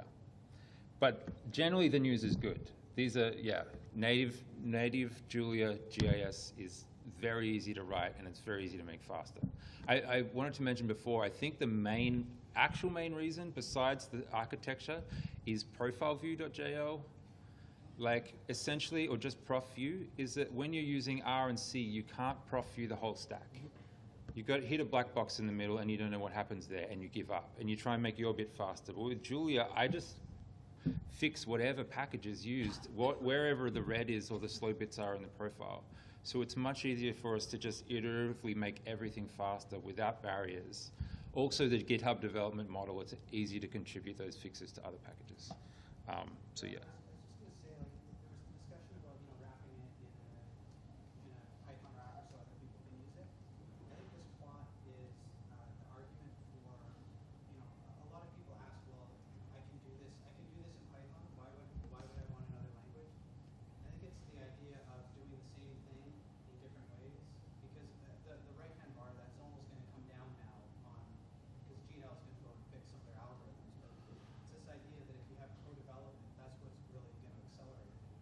It will move the whole field forward. But if you didn't have Julia on this plot, you would assume that you'd already kind of maxed out your performance. So I think that even in independence, even if they don't come and use it, the value of generating a plot like this can be huge because it will now make the other communities go and improve their workflows. Yeah, I would like them to use my packages, but you may be right. Yeah, and the reality is, I don't think my rasterization algorithm is like way better than anything else. It's just profile view, and it's just easier. I can put in a lot less time to make something that fast. Doing that in C++ is going to take 10 times as long. So you're just going to give up earlier. That's what the main difference is. Yeah, especially when you have to think about how is this C++ going to be wrapped by Python and wrapped by R and how they're going to access. Well, I can just forget about that and optimize the whole lot. Okay, next thing. news with rasters is we've now depend on Common Data Model, which has made a lot of things easier. Tristan Carrion did a whole lot of work on Common Data Model and GRIB datasets to make GRIB files work in rasters. I never use GRIB. Does anyone use GRIB here? I'm always wondering who actually uses GRIB. But like some people use lots of GRIB, so they need it. Anyway, so we have GRIB datasets now, and that works in rasters. You can read. ZAR is becoming more and more common, so Felix wrapped ZAR. These are still both read-only. GRIB is a bit harder to get the right working, but ZAR we will do that soon. And yeah, you can see here an example using rasters ZAR datasets. We can just load that file directly from the web as a raster, and it works as is fairly easily. That's not even lazy. That's just materializing it. But you don't need to download it or anything. It just does that. Hmm? No, but this actually has the data because I didn't put lazy equals true, so it is actually just downloading it. It's just a small file, yeah. But yeah, it's just doing it in the ZAR backend, yeah. But you could put lazy equals true and get the metadata and leave the data in the cloud. Yeah.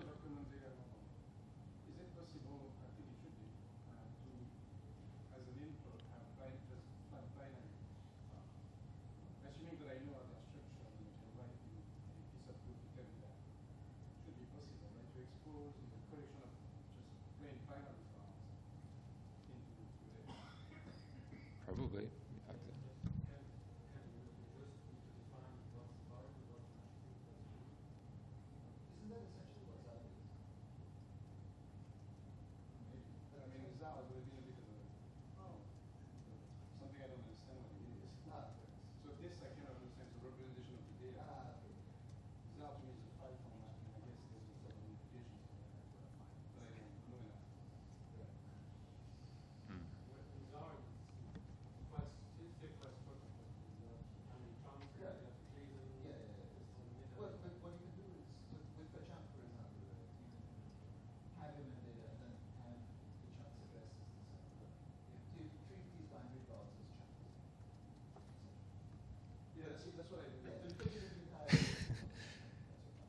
Talk about this in afternoon tea. You're running late. The next thing, there's been a bunch of standardizations in rasters. This is just like one example of the kind of things we're trying to do across the board. This is with the chunks keyword. So I've standardized how chunking works in GDAL backends and in Common Data Model backends. So here, I'm downloading a bioclim data using raster data sources, and then rewriting it with a specific chunk pattern. Like you might need to do this if you're accessing the data in a model, if you need the chunks to be like large over time or flat in space. Often you need to re-chunk the structure of the data to make faster access patterns. It's the kind of thing Felix might know more about than me. Yes. But anyway, that's really easy now. You can just specify the chunks exactly, X and Y, what the chunk size is in netcdf or in TIFFs. And when you read them, you can see the disk array's chunk pattern is just those chunks afterwards. So we've transformed the original pattern of the file, which would have been columns, into this pattern. And that's pretty easy. And kind of the idea in rasters is to make all the keywords work like this, so they're just standardized. Before this, you had to use the direct GDAL commands and the commands in netcdf, which are a bit arcane. The GDAL ones are arcane. Bunch of other things we've done. We've been optimizing extract, as you saw in the data there, and we've added a cell area function, which gives us a spherical or planar areas of raster cells, so that you can use them, say, to modify zonal statistics if you need to modify your cell values by the areas. And then TM Vanderjoor has done a bunch of work on that stuff. Some other things on the roadmap for rasters. We're in the process of doing a major rewrite to standardize missing values and scale and offset to fully implement the CF standards across ArchGDAL, all the ArchGDAL backends, and the Common Data Model backends, so they work in the same way. But also in a chunk disk arrays compatible way. That's pretty much done. I just have to merge it. Also create methods that are kind of mixed into this so that you can create empty objects of any kind of backend in a simple way and also operate them on them open. Yeah, just an easier way of making empty things, which has been a little bit annoying up to now. And a lot of work on performance. Currently in my job, I have a bunch of different applications for even faster algorithms than we have, very fast mosaic, faster line extraction, and zonal lines. And yeah, Julia's so flexible. There's even in those extract and zonal statistics, say for lines, we don't have to write the whole line into an array. We can just read the values in a callback function as we read over the raster, read the lines over the raster. And like you can't do that in GDAL with a wrapper. It's very difficult. So there's even like 5 times more performance left in some of these operations that will make them like close to free.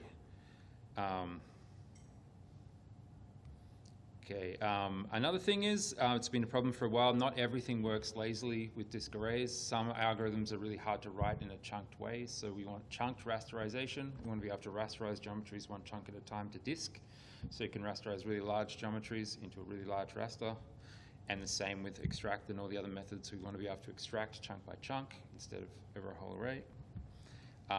More things working on GPUs, slightly related. Another thing is unit handling. Most like CF standards and GDAL give you unit values for the lookups might be in meters, they might be in degrees, but you might also have the units of the data as well. And we want to have a keyword argument where you can say units equals true and you'll get full unit values back. So you can use those directly in your algorithms based on the data. But we need a parser for units, which will be a little bit of work. Azar writer, that's pretty easy. We'll do that soon. And to work with to add more Yax arrays kind of features, laziness modes. So you can have different degrees of how lazy your data is. And yeah, more incorporating other Yax arrays functionality. There's a lot of work to do to work out what to include and where to put it. The last thing I want to look at is takes a really long time to load.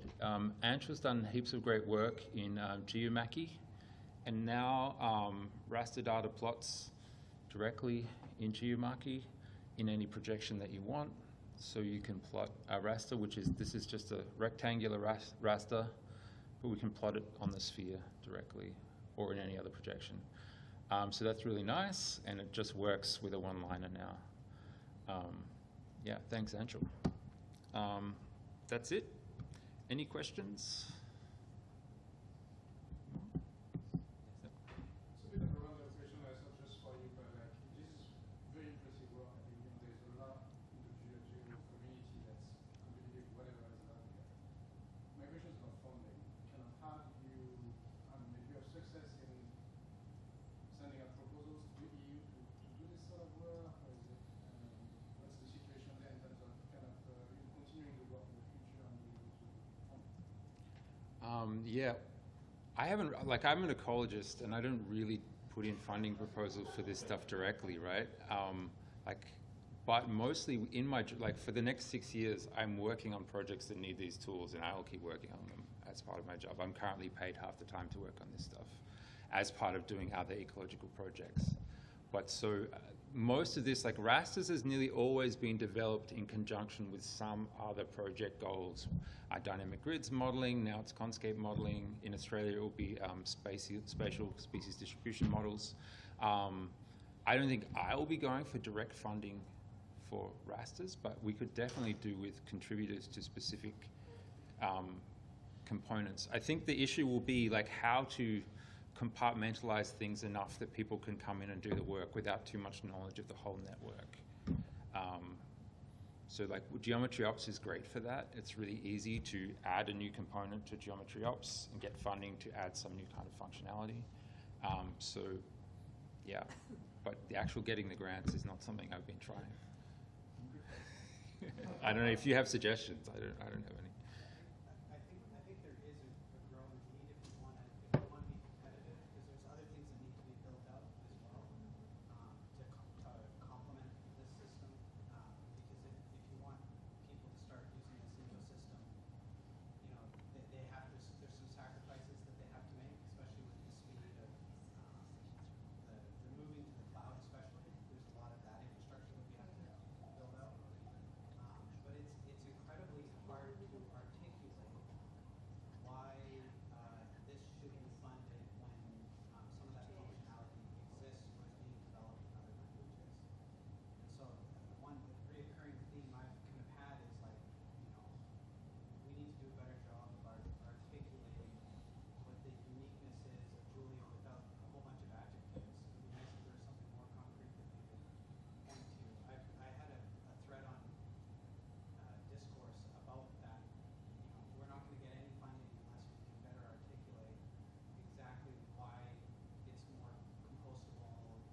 And I find most of the time I'm using Julia, and most groups I know using Julia have some other high performance requirement. They're not doing it just for the geospatial tools. Like they're doing some kind of modeling that in itself makes sense in Julia. And that was why I started using Julia. And the geospatial tools came later, right? It's like we're doing all these models in Julia. It's really annoying to keep transferring stuff from R back and forth. We used to do something in R and transfer it as a HDF5. So I think still you need some other driver to be using Julia, which is like you have heaps of linear algebra, or you need to use SciML, and you're doing that in a spatial context. Either that, or you have massive spatial workloads. So like MPI uses Julia because they have massive workloads, or where I work now, like it's just really large scale ecology and it makes sense. But I don't think there's much, it will be a while till we can push this stuff to people who are using Python and R successfully already, right? There's just no point for them to switch, right? I don't disagree with that. I think let's start, there's one vector which is the number of users. Like if you start having everybody in R using your package through an interface because it's so much faster, people talk about it. And some of those might actually go to either use Julia or might be more sympathetic to supporting your development. But the rest, yeah, I mean, it's an uphill battle. I've seen the past 15 years the funding agencies that did decide open science and open source software was important. Begging the neighbor to need to record everything in Python. And at this point, you can't do that again. Yeah. We shouldn't anyway. If Julia had been there at the time, maybe you could make a case that recording everything in Julia makes sense. But I do think that was not happening for now, not today. Probably because Python came before, and recording everything in Python has gotten traction. So there's a lot of people that have invested in that. Not that I'm suggesting it's what you need to do. That's why I'm asking this question. I think the reality is all of the great packages in Python were unfunded, right? I mean, they came up through this kind of organic way, and I think they have all the same complaints. We were looking at one post the other day about new capabilities in X-ray, and it was like totally unfunded for all of the X-ray developers. And I think it's the same thing. It's just very hard to get funding for open source software, period. But because of maturity, maybe just years, you see now that some companies basically say to one person, you spend all your time on this open source package, and they're okay with it because they use it so much. So GeoPanda is almost developed in some sort of way like that. And you don't have to fund the development directly. It's something that you need for project where we should have funds. But on the application, you don't need to say, well, we're going to create a package, but we're doing so.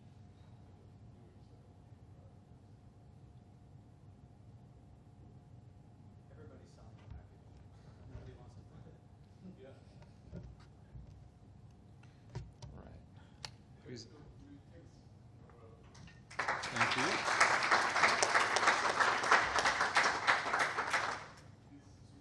super interesting and just running quite nice. It's always, we've written up most of the expert hour time already. Yeah. So they're already drinks. So they're already drinks. No, we have. Yeah.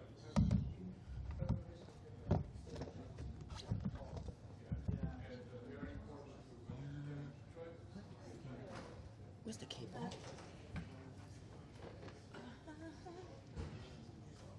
Here?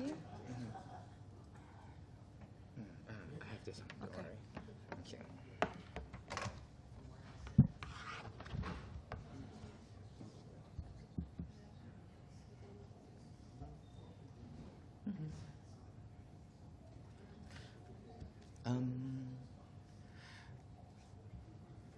Okay, so afternoon, everybody. We are currently about an hour behind schedule, so I think it is good that unlike previous years, my presentation is no longer 2 hours long. It is, like last year it was 2 hours because I was doing a tutorial on Julia. But today what I want to talk about is about the GeoRegions ecosystem, which is basically a series of packages that I've developed for my own work, which is basically on the extraction, the downloading, extraction, and analysis of gridded data, for example, for GPM, iMerge, or for ERA5 reanalysis. So the purpose is also to give some updates on the GeoRegions ecosystem, where things stand out, and also get some feedback because there are a lot of people who I would like to talk to who are here, like Anshu from Julia, because I recently moved GeoRegions from, I think it was Polygon Ops to Geometry Ops, and then part of the JuliaEO package. And I'd also like to integrate the GeoRegions ecosystem together with the JuliaEO community as well, if possible. For example, I've been hearing things, just now Raphael was talking about rasters, and I think there's quite a bit of stuff that could be integrated into the GeoRegions ecosystem. And also show people some examples on how to use the packages that have been developed on top of the GeoRegions ecosystem for my work. And if you're interested, there are always example notebooks that can be found on GitHub. Although I will say that right now the GeoRegions ecosystem is undergoing another phase of development because I had a moment of inspiration 2 months ago, and things are now rapidly breaking and changing again. So the GeoRegions ecosystem, the GeoRegions is short for geographic regions, is meant to easily streamline data downloads, extraction, and analysis, which was developed for my own work because I needed to use GPM data all the time, and ERA5 data all the time, and ERA interim data all the time. And I'm thinking of extending it to MERA2 reanalysis also, and other data sets that NASA produces as well. So because a lot when I do my analysis, I'm interested in generally specific regions around the globe, but a lot of these data sets are provided as global data sets. So ERA5 data sets, for example, are provided as a global data set. NASA precipitation is also provided as a global data set. But what happens if you want a region of, if you have a specific region of interest? So what happens is that you extract the relevant data from your region. So for example, this is the basis for most of my packages. So for this is ERA5. I use georegions.jl and the packages built on top of georegions.jl to extract data specifically for the Philippines in this example. For example, and this is for surface temperature here. So the GeoRegions ecosystem currently, you can define GeoRegions in 2 ways. One is it is a rectangular region, which means you specify the north, south, east, west boundaries. And the second method is as a polygonal region, where you specify the shape in terms of longitude and latitude. So I'm going to talk about an example. I'm going to show it. The first thing I'm going to do right now is going to show you an example of how I would do the data downloads and analysis and stuff like that, using GPM iMerge, so precipitation data. This example that I'm going to show you is built off the package NASA precipitation.jl, which is a package that I created to download on top of GeoRegions.jl, which is used to download, again, precipitation data, and also relies on NC data sets, which Alexander Barth developed, and also dates.jl, which comes inbuilt into the Julia package. So today, the example that I'm going to go through is I'm going to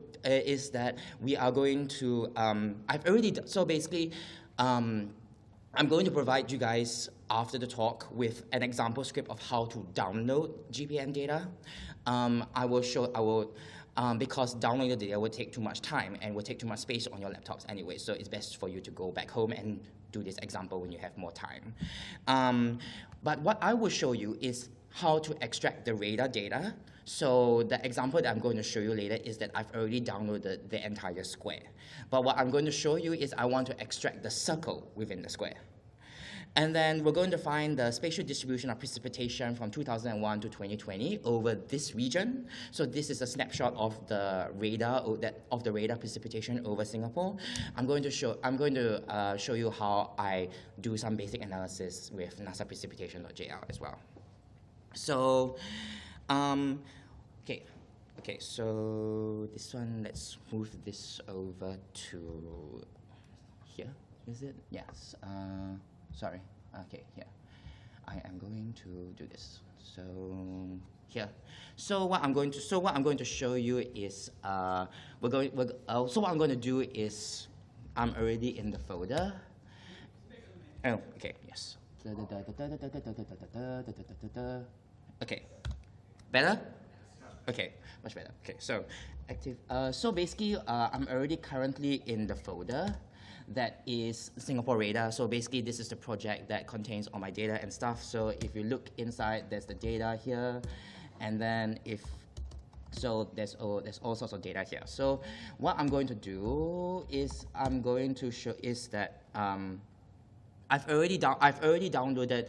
As I mentioned, I've already downloaded the data for this square box SGR, which is labeled SGR. So let's do using Dr. Watson, and then activate this, and then using NASA.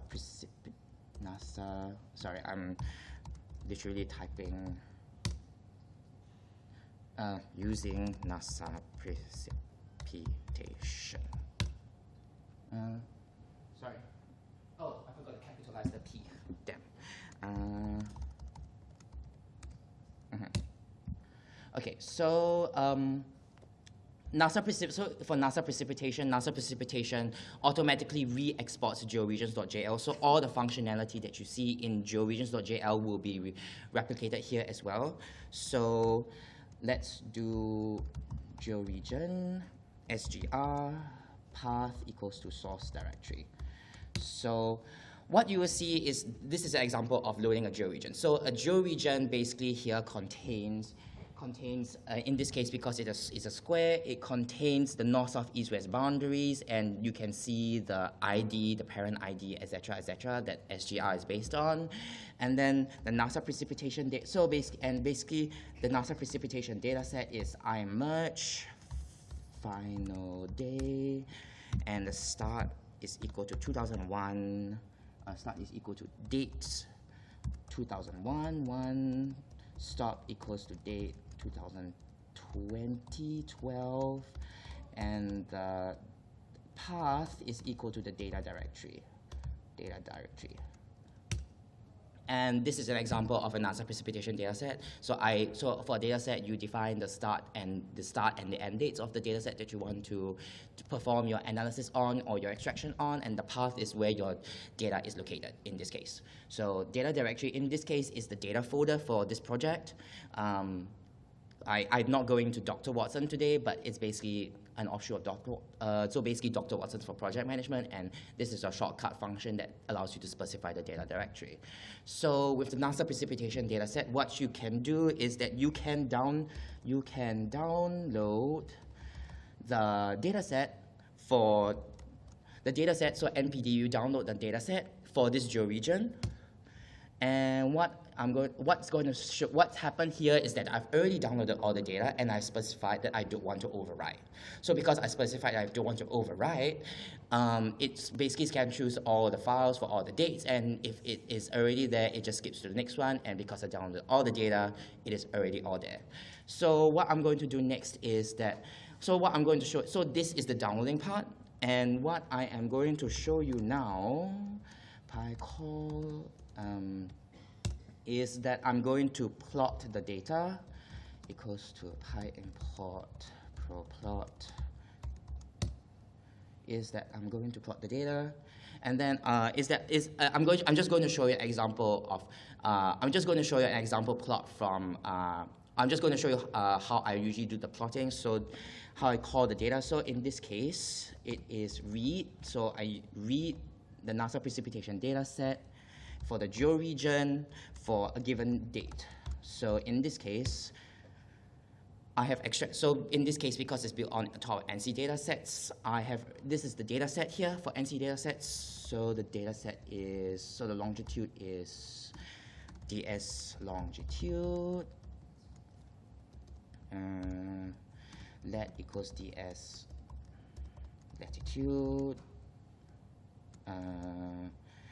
and precipitation equals to ds precipitation.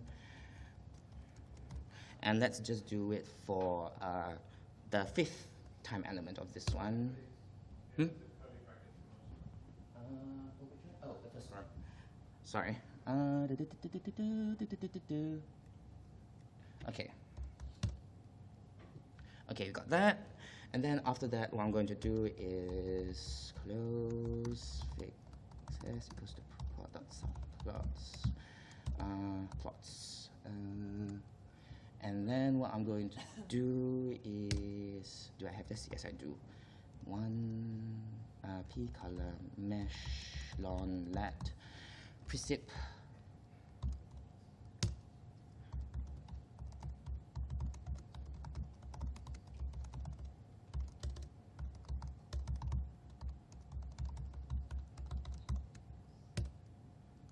Did I do this?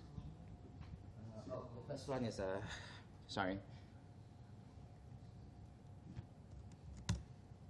Okay, and then if we go back to have a look and see in the project folder, we have that okay, so we have, okay, I'm going to open this and I'm going to just drop it here. Do I have, I'm just going to add, no, sorry, wrong one. Here, okay, I'm going to drag this into here, and basically what you see here, this is basically precipitation. For example, I don't have the coastlines right now, but this is basically a melted precipitation. So in this case, that's basically how you read the data. That's basically how you download and you read the data for. That's basically how you download and you read the data for the NASA precipitation data. And then what I'm going to show you right now is is that for this case, what we want to do is that what I did is I downloaded the square. So what I'm going to do now is I am going to define a second georegion in this case, which is going to be a polygon region. So in this case, this radar data is centered around the Singapore Changi, is centered around the Changi weather station here, the Changi weather station at 103.99 degrees longitude and 1.36 degrees latitude, and around 4.8 degrees in size. So in this case, what we do is that we see that the x it's basically a circle. So what we do is we define the shape, which is a circle. So in this case, it is 103.99 plus, okay, broadcast plus sine. This is range of sine dot, which is range of 0 to pi and 100, and then y is, sorry, this is going to be cos, sorry, this is going to be cosine, and then y is going to be sine. So y is going to be no, this one should be cosine, and this one should be 1.36, and then this one is sine. And what you see, and then what you can do is you define a new georegion. This one is going to be a polygonal region, so it's poly region, SGR2 within SGR, and Singapore weather radar 2. Oops, sorry. 2, and then x, and then y, and then path equals to source directory. So what you see here is that this is a polygonal region, and then this polygonal region, the polygonal region is defined by these boundaries. It's defined by the north, south, and east-west boundaries over here, and you have the shape that is the circle. And then if you want to plot the circle here, this is going to be ln 1 lat 1 equals to coord georegion geo 2, And then let's just plot this again. AXS, 1 plot, lon 1, let 1, and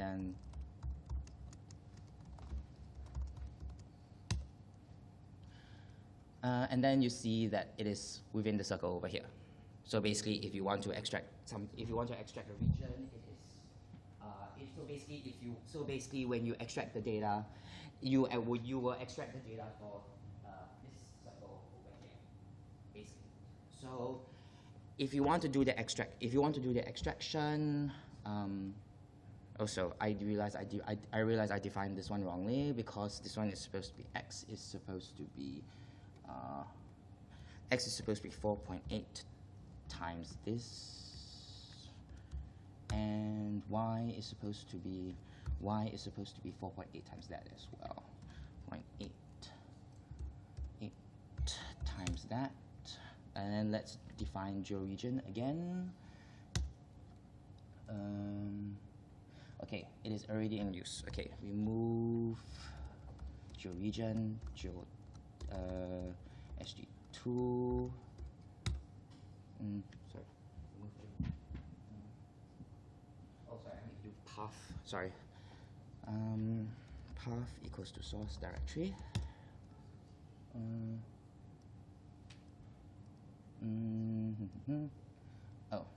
Let's try this again. Sorry. Path equals to source directory. Okay. Oh, sorry, SGR2. Sorry, this one's SGR2. And then we try defining this again, and then let's do the AXS plot again. And then fig. Okay, and then, oops, lon 1, try this again.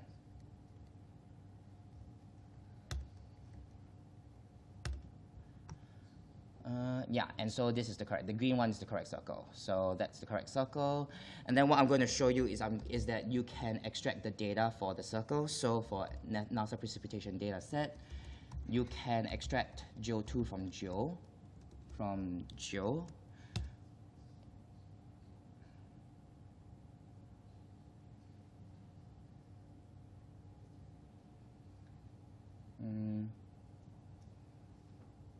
Okay, so this one is so basically what you're seeing here is you can so basically what I'm showing you is that you can extract the data for the square georegion into the circle, and then what happens is that if you look into the source folders here, you will see that in the data where you have the unmerged v7, you will see two. So initially there was only SGR, and now there's SGR2. So SGR2 is basically you've extracted the data out from SGR for that circle that you've seen here, from that square into the green circle. Okay, so what I'm going to do next is that I'm going to sum up the data. So using, this one is using Dr. Watson, and then activate this, and then using NASA precipitation again. NASA, using NASA precipitation. Oh, need a big P.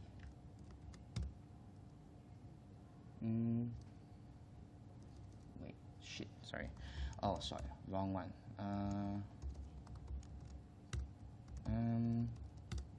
So you need to go back to this one. Using Dr. Watson. And then this one's activate this one. And then using NASA precipitation. And then NPD. And then geo.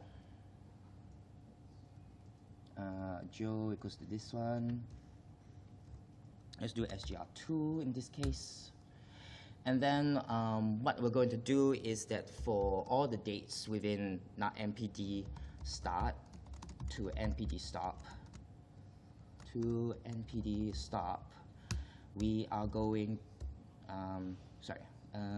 so after that, what we're going to do right now is that we're going to read this.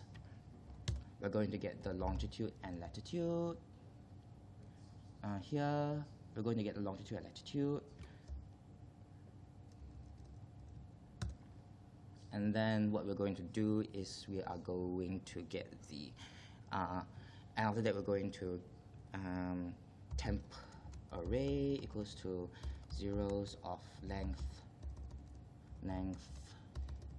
lon, length, lat,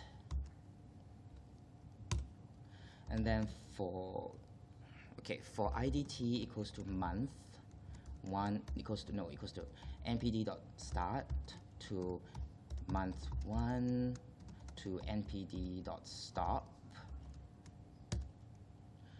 Then temp array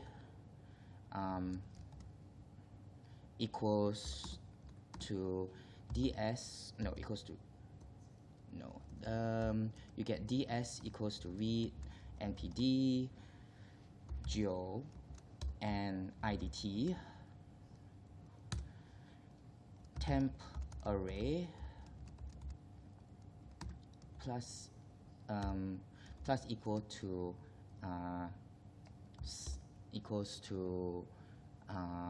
mean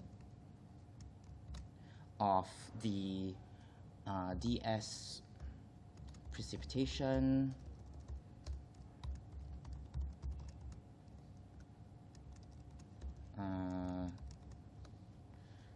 dimensions 3, and then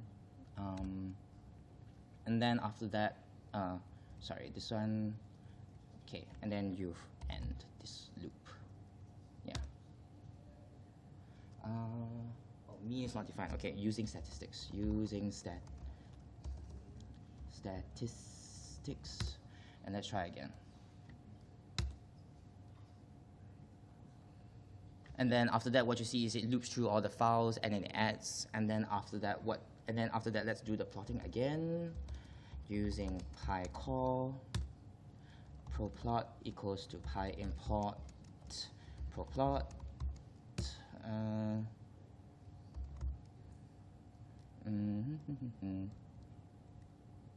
Sorry, wrong one. Plot equals to this, axs1 equals to this, and then we do the temporary array.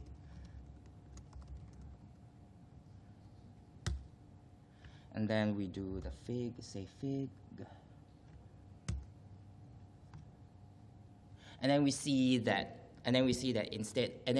now instead of having the square, we have a circle. So basically with that, what I'm trying to show you is that with NASA precipitation datasets, you can do, which is big on top of georegions, you can basically do downloading, extraction, and some basic analysis of precipitation data. So So with this kind of functionality, I've also replicated basically for ERA 5 as well, and I'm also looking for other people who will be willing to use the GeoRegions ecosystem to build on top for other datasets and other packages as well, such as MERA2 reanalysis. So this will help streamline a lot of use cases for other people as well. Yes. So just to clarify, we started off with a data set and you created a boundary of interest. Yes. And then what you basically did is you zoomed in. Yes. It's not like some kind of projection of someone. Yes. It's like a zoom in of that region. It is a zoom in of that region. It's basically you're taking the region that is relevant to you. You're taking that data and then you're extracting it and you're saving it in a complete. You're saving it as its own separate. In its own separate files, so for easy extraction. So this is useful if, for example, you have a global data set and you don't necessarily want to save that global data set because you're only interested in, say, the Maritime Continent region, or say Brazil, or say maybe Terceira. You don't want to save global data just for that. So with this functionality, what you can do is you can extract the data that you need from the global data set. So you temporarily download the global data set, you extract what you need, then you can delete the global data set, and you have, and basically you have the data for the particular region of interest. Right. So, yeah. So what I saw earlier in your original unfiltered version, Mm-hmm. the region was mostly white. This, because this is the summation of all the data files. So basically what you saw down here was the for loop. I opened all the files, I did the summation, and then after that I produced an image like that. So this is how you can do quick and easy analysis, because this is for 20 years worth of data, and what I showed you with the square initially was 1 day. So each file in this case is daily data, but each file is every month, so 1 month's worth of daily data, and I iterated it over 20 years worth of data.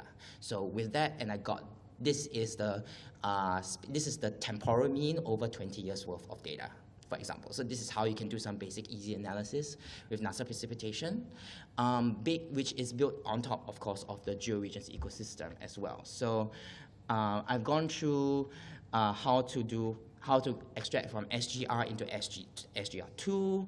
I've gone through how you could easily use Julia and NASA precipitation in order to extract and sum out the precipitation data from 2001 to 2020.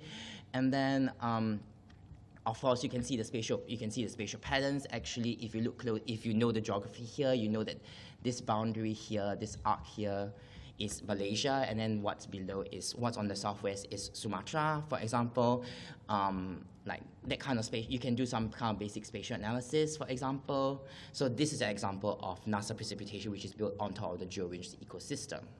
So the georegions ecosystem right now, in the example that I've shown to you, is based on GeoRegions version 6, which is a dependency of NASA precipitation, which you see on the bottom left. And also I have created a similar package for ERA 5 as well, which also does the downloading and which can do the downloading and the extraction and time series, some basic time series stuff, and spatial smoothing and temporal smoothing as well. I'm also planning to do this for other data sets as well, but what's captured my attention mostly in the last, let's say I have 10 minutes. For the last 4 or 5 months, or maybe 3 months, has actually been to rewrite georegions.jl into 3 different packages. Because what happens is that georegions.jl got too big, so there were too many dependencies.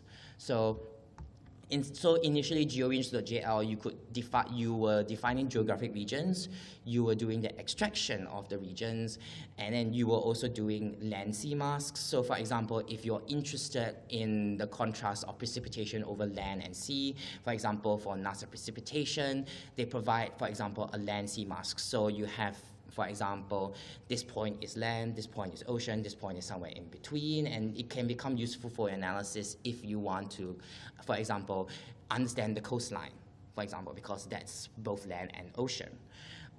So what I'm doing is, these were the main 3 points of georegions, and what I'm doing right now is I'm splitting them up into 3 different parts, one specifically for defining georegions, one specifically for extraction, and one specifically for land sea masks. And then after that, all the sub-packages below. And the top three packages are what I call the georegions ecosystem, and everything below is dependent on the georegions ecosystem. Built on top of it. So when it comes to downloading and reading of the files, these are handled in the respective packages at the bottom. So for example, NASA precipitation, you have your own download functions because each data set has its own downloading quirks and whatever. And the same for ERA 5, which uses the climate data store, and then eTopo also is I think on OpenDAP servers. So all the different packages have different downloading stuff, but I just wanted to be able to streamline the downloading analysis for a specific region of interest, because that's the point of the ecosystem. And also, in the past, you used GeoRegions.jl used to be part of the GeoRegions, the Julia Climate organization, and now it's been separated into its own ecosystem for own organization for its own ease of management. If you want some example notebooks, the GeoRegions ecosystem organization has notebooks as well for you, has Pluto notebooks as well that you can use for examples. So as I mentioned before, these three packages, GeoRegions, Region Grids, and Land-Sea, they act as the base of this ecosystem. And all the other packages below for NASA precipitation all build off this ecosystem. So what this GeoRegions ecosystem does is that especially it is useful for open DAP servers. So for example, a lot of precipitation data is stored on what we call open DAP servers. So it's basically managed by NASA, I believe. And what you can do is instead of having to download the global data, you can use GeoRegions and region grids to say, I'm interested only in this specific part of the global data. So from this index to this index, and then I will retrieve it. I will retrieve it directly from the OpenDAP servers, and I will save it onto my computer or save it onto my server. So it streamlines that process for you as well. The reason why I'm pushing from GeoRegions, what the example I showed you was based on GeoRegions version 6, but this ecosystem is for version 7, is because I want to make the GeoRegions ecosystem more project friendly. So basically you can define, basically each GeoRegion is tied to an ID. So basically by making it more project friendly means that for different projects, you can use the same ID for different boundaries. So you can have SEA boundaries, Southeast Asia boundary. For a specific project, you might have it as a polygonal region, and for another project, you might have it as a rectangular region. But for different projects, these GeoRegions won't overlap with it. They won't clash with each other if you're specifying for a particular project. Yes.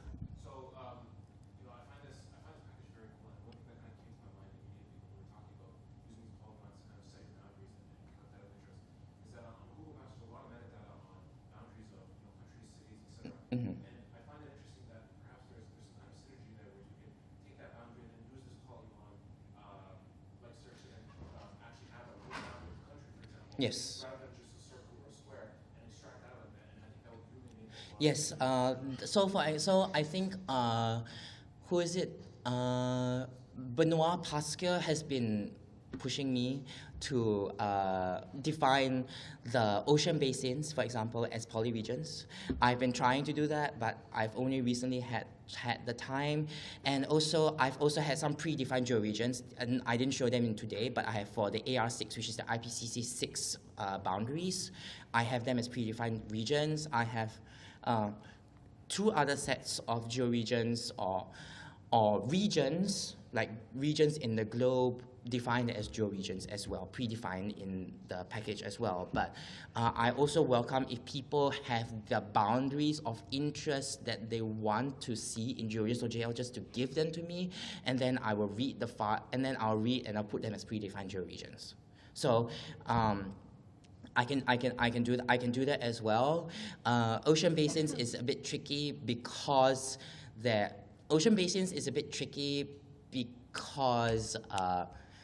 I think there are regions within regions, and that's something that I want to explore with JuliaEO, because this particular package is based on simple polygons.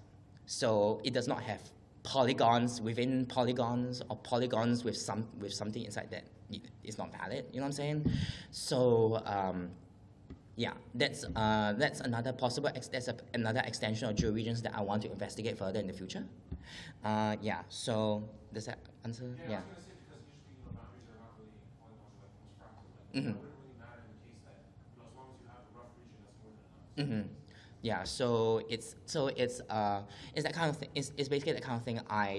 That's basically the purpose of GeoRegions.jl. So it's extendable for anyone who has their own set of polygons or set of regions that they're interested in, and they have the boundaries and not the boundaries, but the shape of that region. They can use this package to define a georegion, and then based on the definition of the georegion, they can download, analyze, extract data for spatial data. Yes.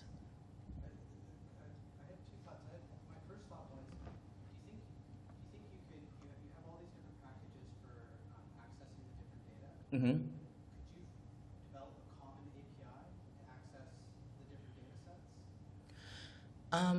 So basically what I do is that download, so basically for example, download, if I'm downloading data, is that I extend the base functions of Julia. So Julia has the download function, then I extend the download function. So I download a dataset and a GeoRegion. And the download thing, and the same for ERA 5. I have an ERA 5 dataset, I download an ERA 5 dataset for a variable for a GeoRegion. But because when you're downloading data sets and you have to specify that there is this data set you want to download, and you have to specify that there is this there's this variable that you want to download, especially for ERA 5 or for reanalysis data sets in general, and then you specify the GeoRegion that you want to download. Like, you have to specify all these things in order for the downloading or the analysis or the extraction function to be useful. And that's something that I've learned in the last 4 or 5 years when I've been trying to handle different data sets using GeoRegions.jl. Does that make sense? Yeah, but have you figured out what the commonality is between all of the access patterns to these different data sets that you can? The problem is that a lot of them are on different servers. So NASA Precipitation is on OpenDAP, which has a different access format from ERA 5, which is stored on CDS, the Climate Data Store, which has its own API as well. So the best that I can do as of now, or that I know of as of now, is to streamline the front-end functions that people want to use for download, analysis, extraction. And then on the back end, I would do the finagling of the details of how you do the downloading, or how you do the downloading and the retrieval of the dataset from the online server, for example. So that's why I have several different packages for all the different datasets, and I don't foresee that that's going to change. Unless you want me to have a master package that basically is a re-exporting of all the different packages below, but that would probably defeat the purpose, because people are also not always going to be interested in one data set. In all the data sets, you're probably going to be most interested in one data set or another data set or another data set. Like, people tend to use either, for example, ERA 5 or MERA 2. I don't necessarily see people using both data sets unless they're doing an intercomparison between the data sets themselves. So it really depends. So as someone who does lots of the front-end management of these kinds of data sets for my own usage, I am not sure, I'm personally at this stage not too sure how or if I even should combine all these data set packages into one package. Yeah. I just want them to have a common set of functions and a very, very similar method to call these functions for ease of use. Yeah. Yes.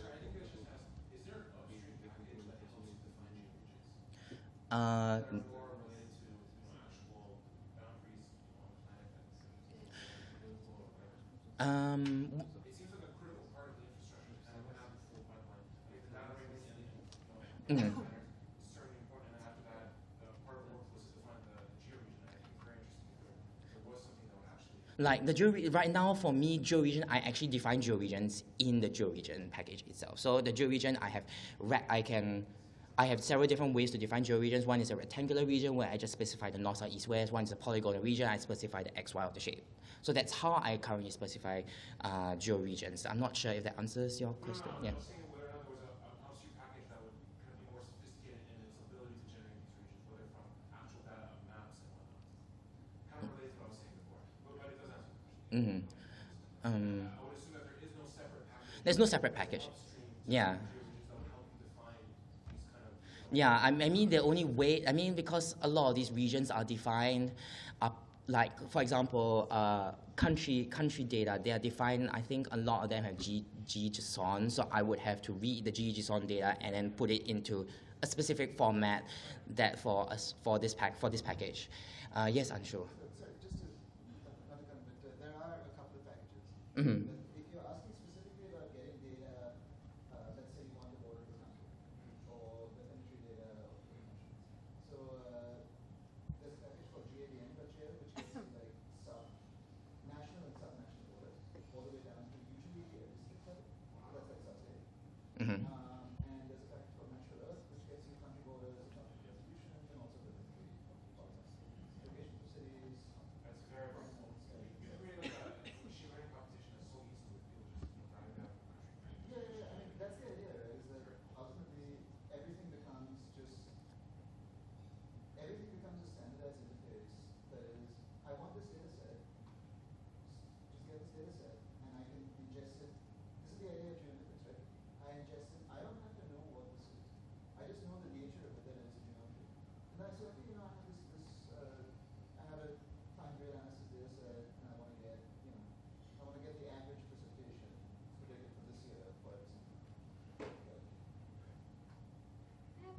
Yes.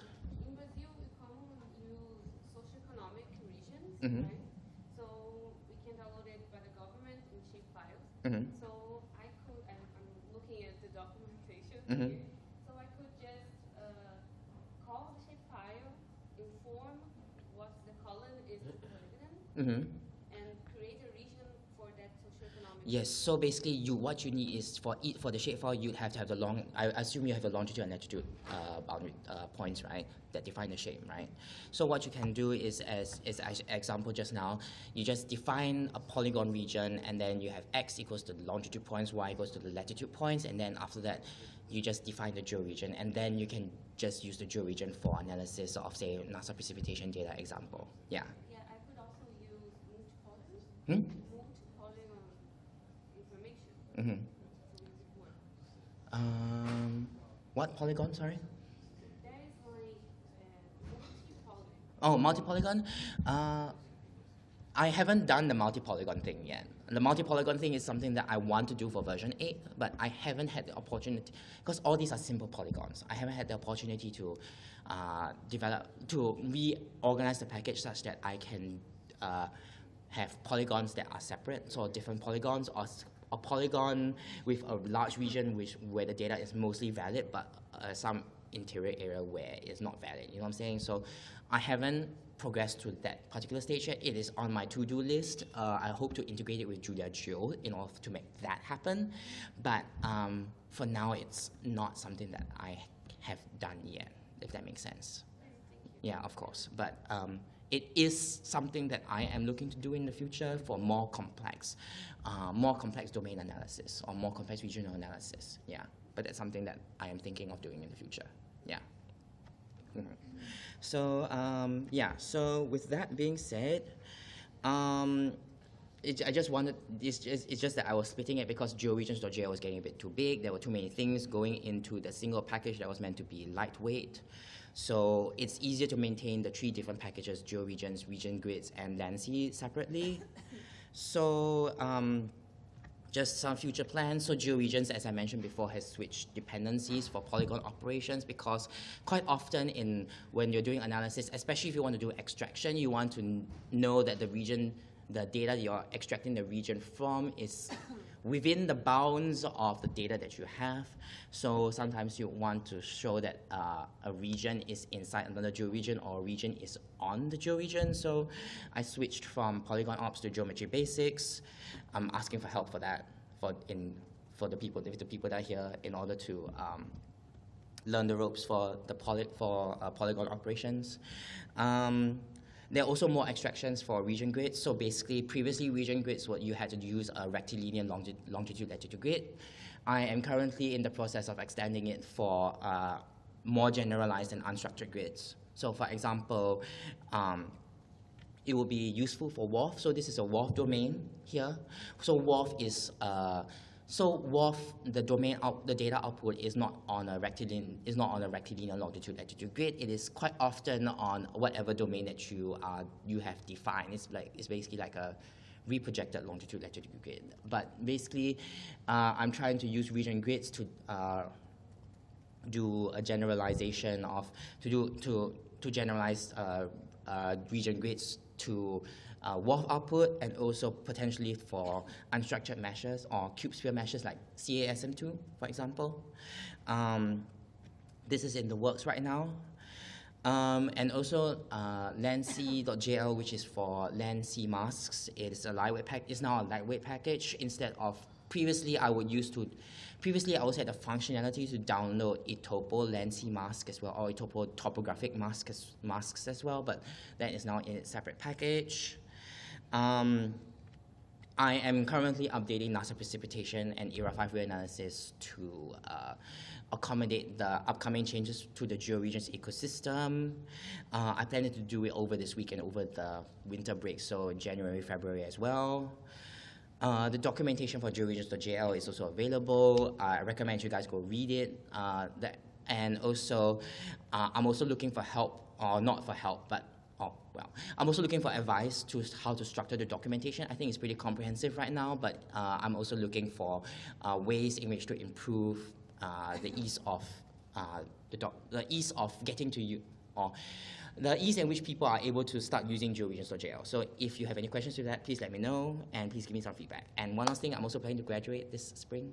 So if anyone has any job openings in Julia or in Climate Dynamics, I am available. Yeah, thank you very much.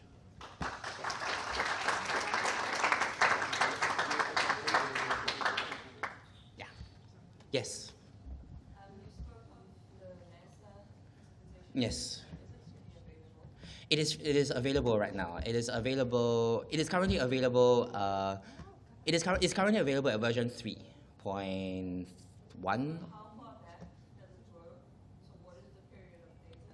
So NASA precipitation is available all the way, as long as GPM emerge is available, the data is available there.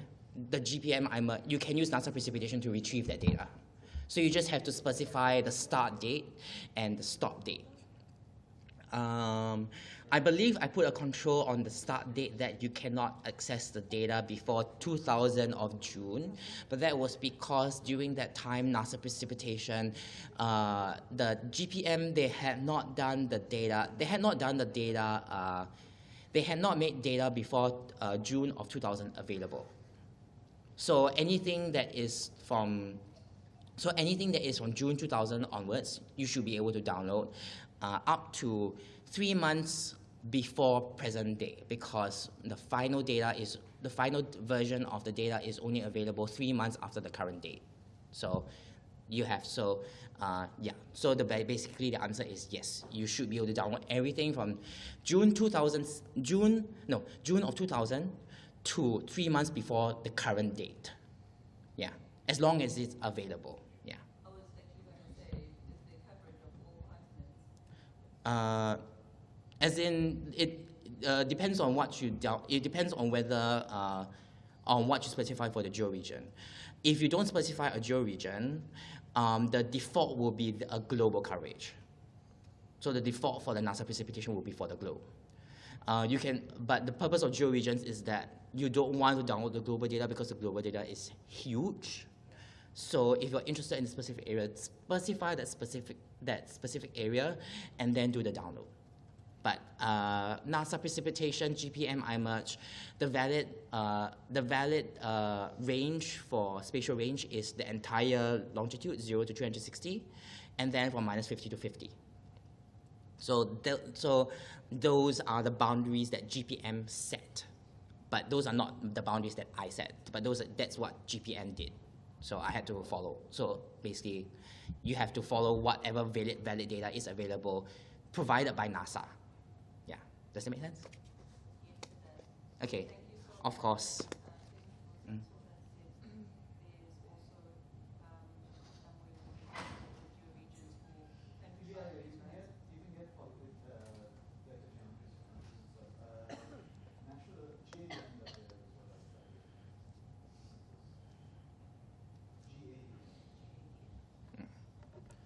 Okay. Thank you, everybody.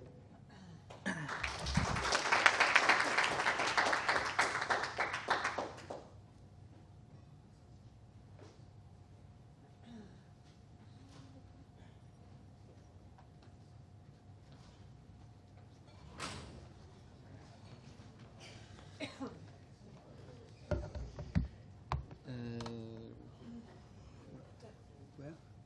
Ah. That's supposed to work. That's where's I think You that don't should- need this? I need an adapter.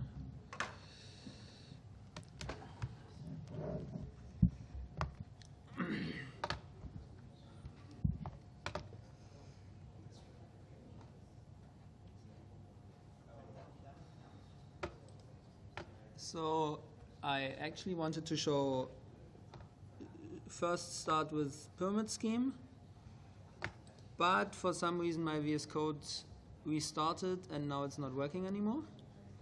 Yay. What is it? What's this?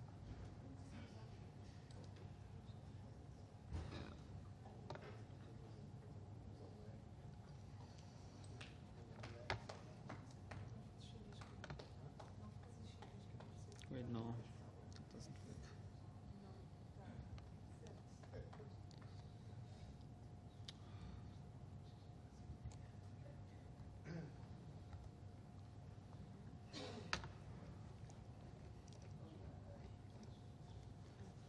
Okay, so I'm giving a short introduction to Yaxarrays and MapCube and what you could do with that. So I think I'm not going to go into detail in the interest of time. Yes. Yes. Better? Okay.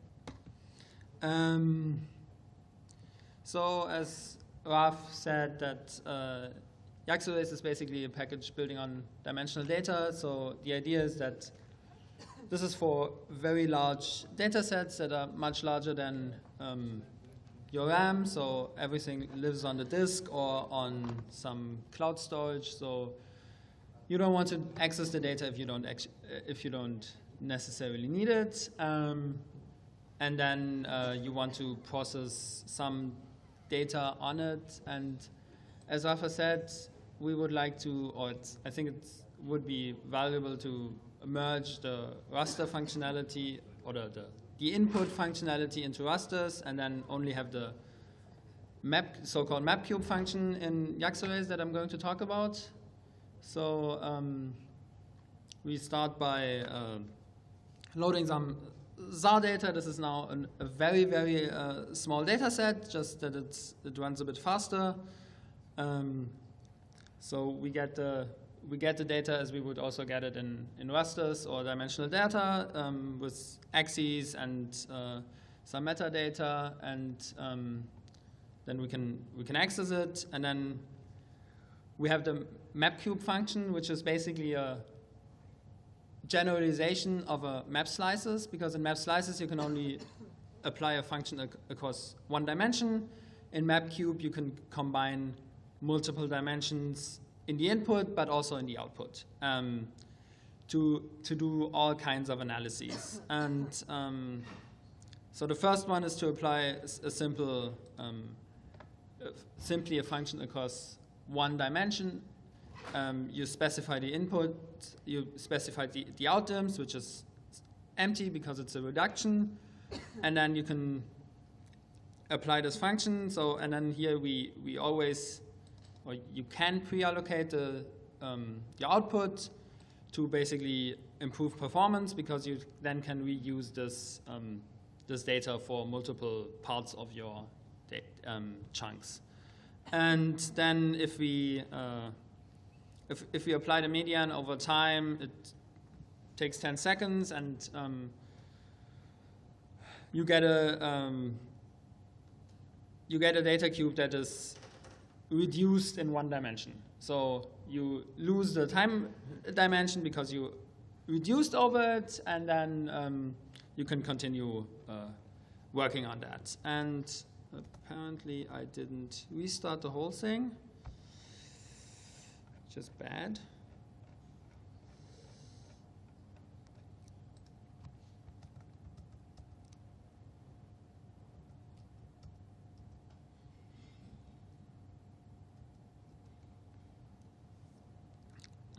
So we don't look at the map, but hopefully while I'm talking, this is also already doing the computations.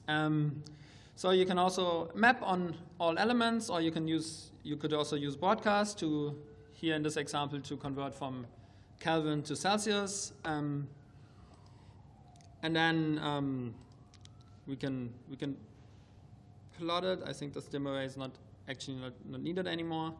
And then we can use this MapCube function to actually combine multiple dimensions.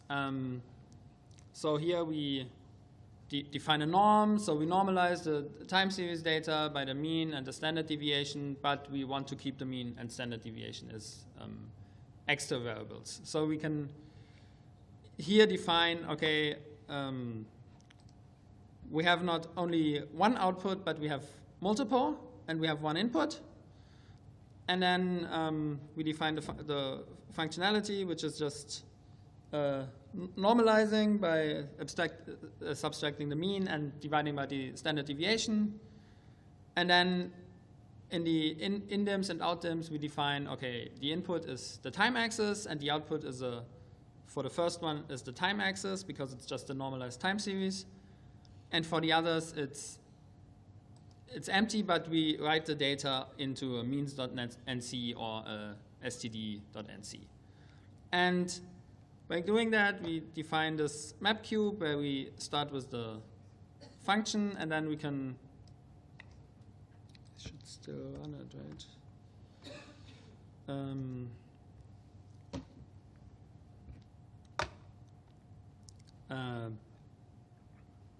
Basically, it runs and it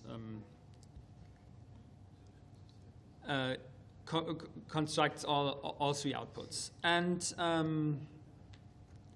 then we also can apply functions on moving windows, where you, for example, have a spatial, you want spatial averaging, or you want a temporal averaging, or some combinations. And here again, we define the inner function, which is apply the mean over the missing values. And then, yeah, this is the output of the, that's a strange output.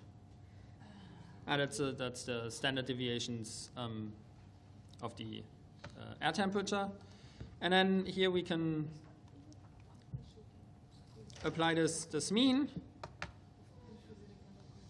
And here in the moving window, we define as input moving windows, where we say, okay, the axis is the longitude, and then these 2x2 means take 2 pixels before and 2 pixels after your current pixel. So you could, for example, in time series analysis, you could say 1 is 0, so you don't use the future to predict the value of today. And so you can do skewed things, and then you basically apply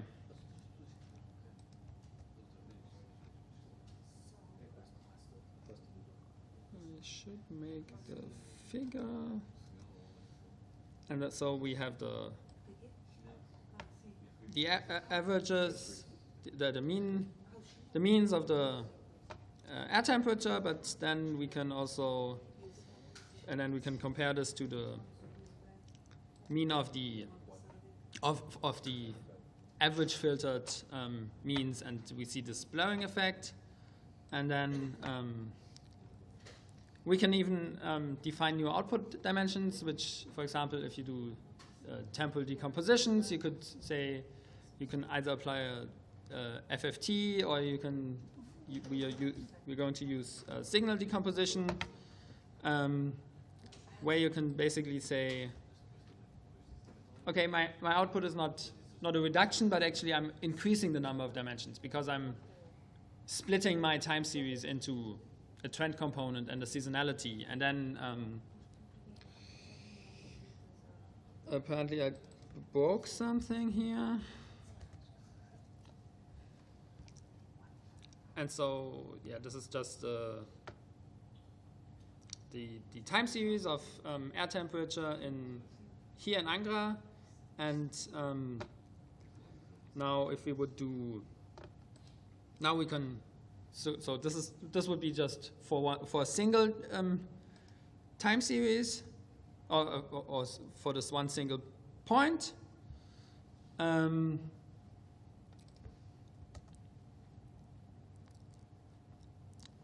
We would have this, okay, we decompose this time series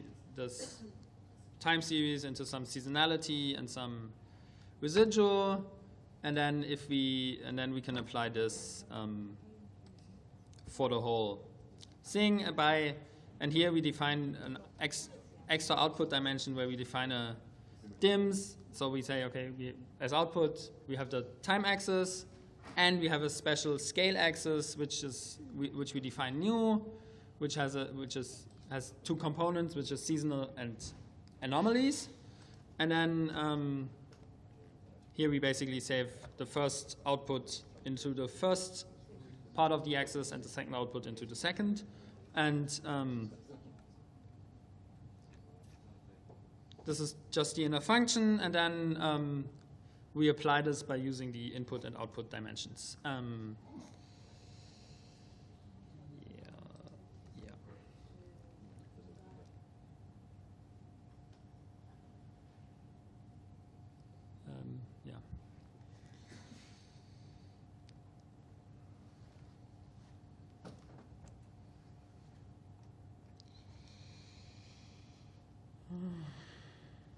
What did I do wrong?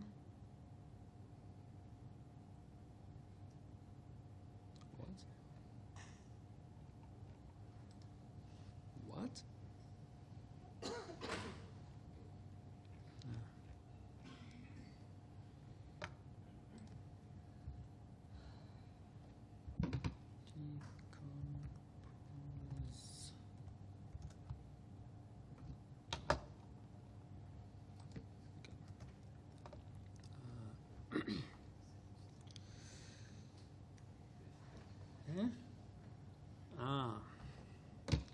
Okay, apparently too many packages wanting to use the name decompose.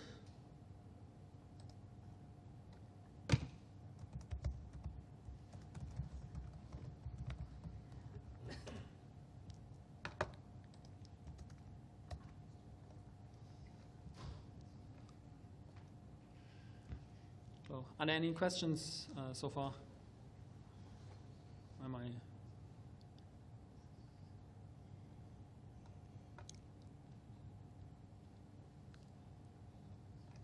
So yeah, and now we see that we basically converted our 3-dimensional data cube to a 4-dimensional one by adding this scale dimension, and now we can actually plot it and see that the data is basically exactly this is the same as the one we did, where we did it manually without using it on the cube. Yeah, I'm not going to plot these. And then another thing that might be quite useful is that you could use R or Python functionality if you have some legacy code so you have your Python analysis that works on a single pixel, but you want to scale it to larger areas. You can use Python call for that. So you could basically import your Python functionality and then use that in your inner function. And okay, Conda is taking quite long to load, but I mean here we just basically use this SciPy ND image Gaussian filtering approach, and then you only have to make sure that there's this PyConvert where you have to ensure that the type fits into the Yax array, and I'm going to just do it.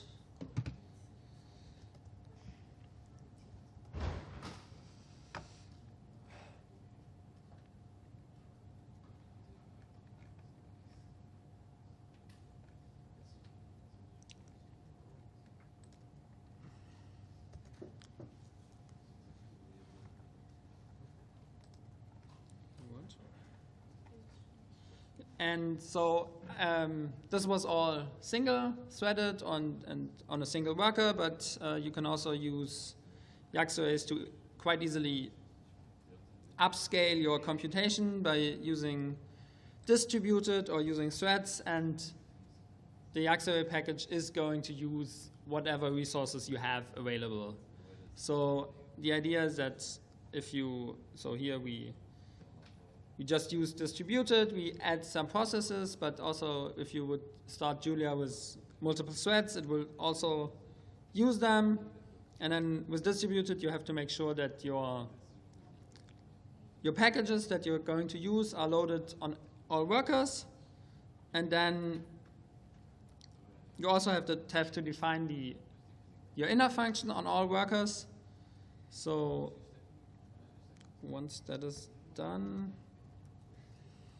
And then we can also use it as we would normally, and that is, I think, taking some time because it's still has to compile some things.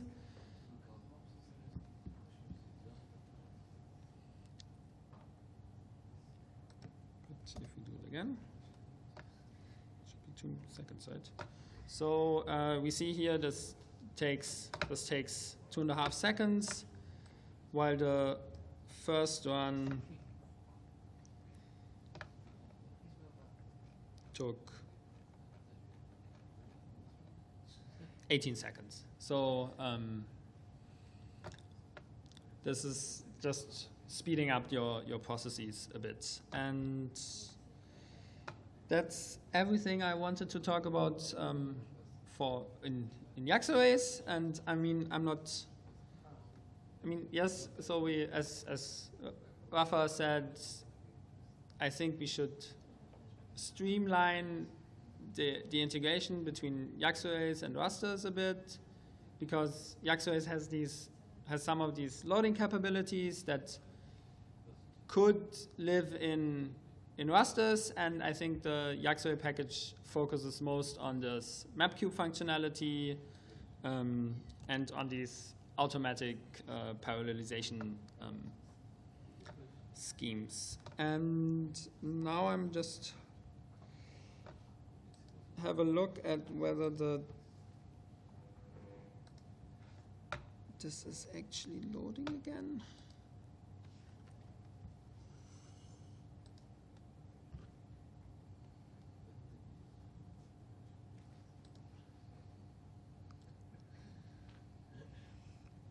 Okay. Apparently my internet connection here is too bad, or it's something broke in the last 20 minutes. Because I also wanted to talk a bit about Pyramid Scheme, which is a package for plotting large raster data. And the actual idea would be that, here we can now, this is now a leaflet map where we should be able to plot above ground biomass data on a 100-meter resolution, because the idea is that you have often in geospatial have data that is much larger than your RAM, but especially much larger than the pixels you have on your screen. And one way, and then you want to visualize them and you want to use them, and let me just try it once again.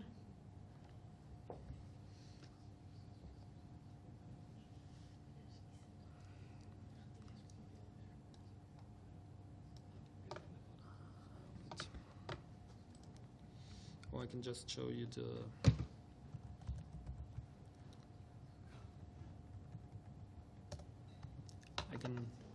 the example in the documentation.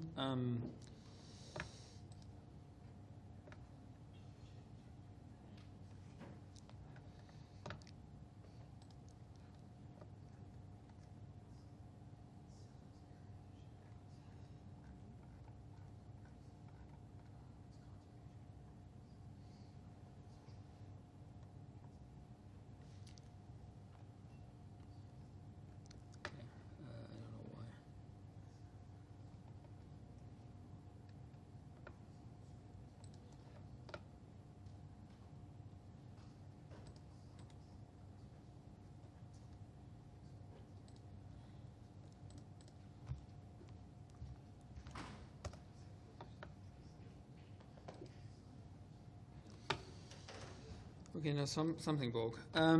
So the idea behind Leaflet is that you have this 100-meter resolution dataset, and then you can zoom in on the fly, which works by pre-computing these higher these coarser resolution data and only showing the data that is currently visible on your screen.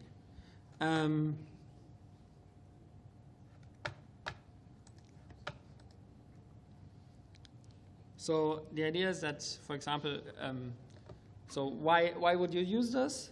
The, one case is that you could do computations on these pyramids, but if you do a simple diff between two high-resolution data sets, it would take a few hours till this is computed, and then you can look at it and see whether there's something wrong in your analysis or whether there's some interesting patterns. And if you're using a pyramid, the idea is that you reduce this time that you wait till your data is done. This works by, as I said, we start with this high resolution data, and then we aggregate 2 by 2 pixel windows together until we are at a size that fits into your screen. And that's why it's basically it's a pyramid, because the data size gets smaller the higher up you are. That's basically like also map tiles in OpenStreetMap or Google Maps work. And then there's a way to compute this. So you can either use in-memory data, where you can just basically compute this on the fly. So in 30 arc seconds, this would take a minute, and then your data would be ready to be plotted and interactively played with. And then, or if you have larger data on disk that wouldn't fit into memory, you can pre-compute the different layers of the pyramid inside your ZAR folder, following the emerging standard that is currently used in the ZAR world for this, so that you can then later on use it, or use it also with other tools. We have access to pyramid data from different data types, like ZAR data and GeoTIFF, and I don't think that there's more pyramided data in geospatial that is relevant at the moment. You can access the data either locally or in the cloud, because this is basically just using the other functionality from the ecosystem underneath it. And you can then also do computations on the pyramid. So currently we implemented broadcast between two pyramids of the same size, so that you can do this. But in the future, I'd also like to implement broadcast with scalars and all these other things, and maybe even tap into the functionalities of the Square engine. Yeah, and then yes. So that broadcast is applying that operation on all layers of the pyramid. So this broadcast is basically applying this lazily on all levels of the pyramid. And then as soon as you do something with it, either save it or, most likely plot it, the function is applied on the data that you're currently looking at. And that's why it's much faster than having to, the alternative would be to do the computation on the whole data set and then try to plot the data that you're interested in. But this way you can basically just register your function and then apply it when you need it. That's the main idea, yeah. To just give a quick outlook, so we're also working on pyramids in multiple dimensions. So what kind of works is you have high resolution geospatial and a few time steps, so you can just build your pyramids in space and keep the time dimensions as is. But what I also would like to look into is do aggregations in time as well, because we also have the use case of rather coarse resolution spatial data, but 5-minute temporal resolution, which also blows up your memory and is not going to be able to plot. And we could look into understanding more formats. We could look at WMS, WMTS, And as I said, integrating Disco engine computations, so to open it up for more use cases. Yes?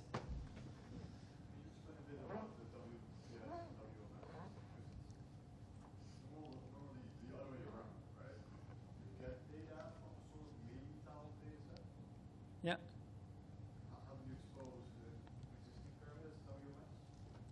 So what works, but I can't show at the moment because it's broken. Hopefully I can fix it tomorrow, is exposing it as XYZ. So basically what you do is you set up a small tile server that then reads the data and then just gives out images. And then you could, we could try to do this also in WMS, WMTS, or you could, and what also works is the other way around. You load data from a map tile server and expose it as a pyramid.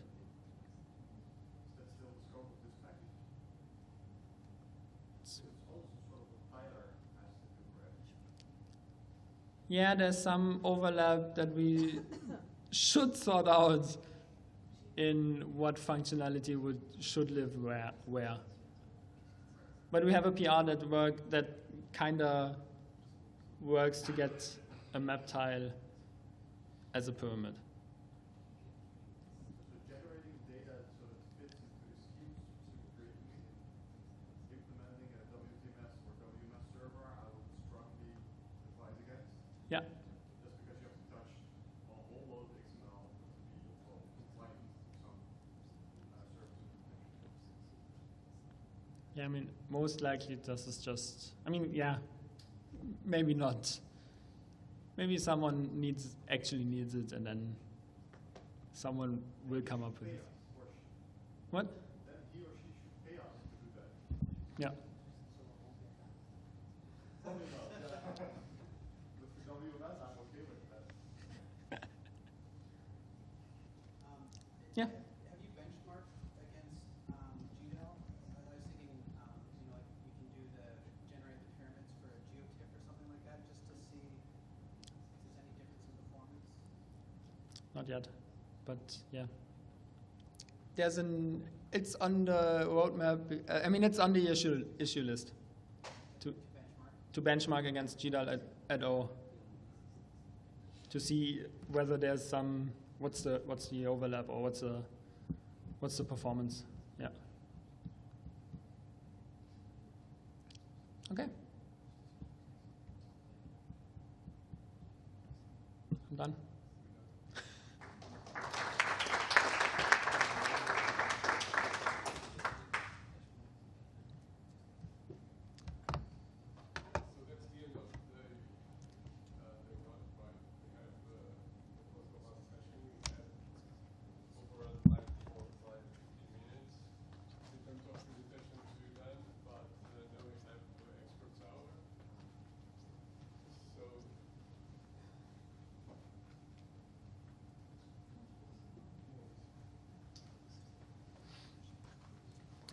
So if you're online, thanks for attending today. I think there were a lot of really good presentations, super interesting discussion as well. I hope you could follow. So we close here for today. I'll see you back tomorrow at 9 a.m. There are no changes to the calendar tomorrow, so things will be fine. We're going to also ask people in the room to keep to the time. We're going to be pressing people a bit more about that. So see you tomorrow. Thank you. For those who are here, expert hour, so feel free to just mingle, interact, and in 45 minutes at 6 o'clock, we meet at the bar for drinks and some bit of finger food.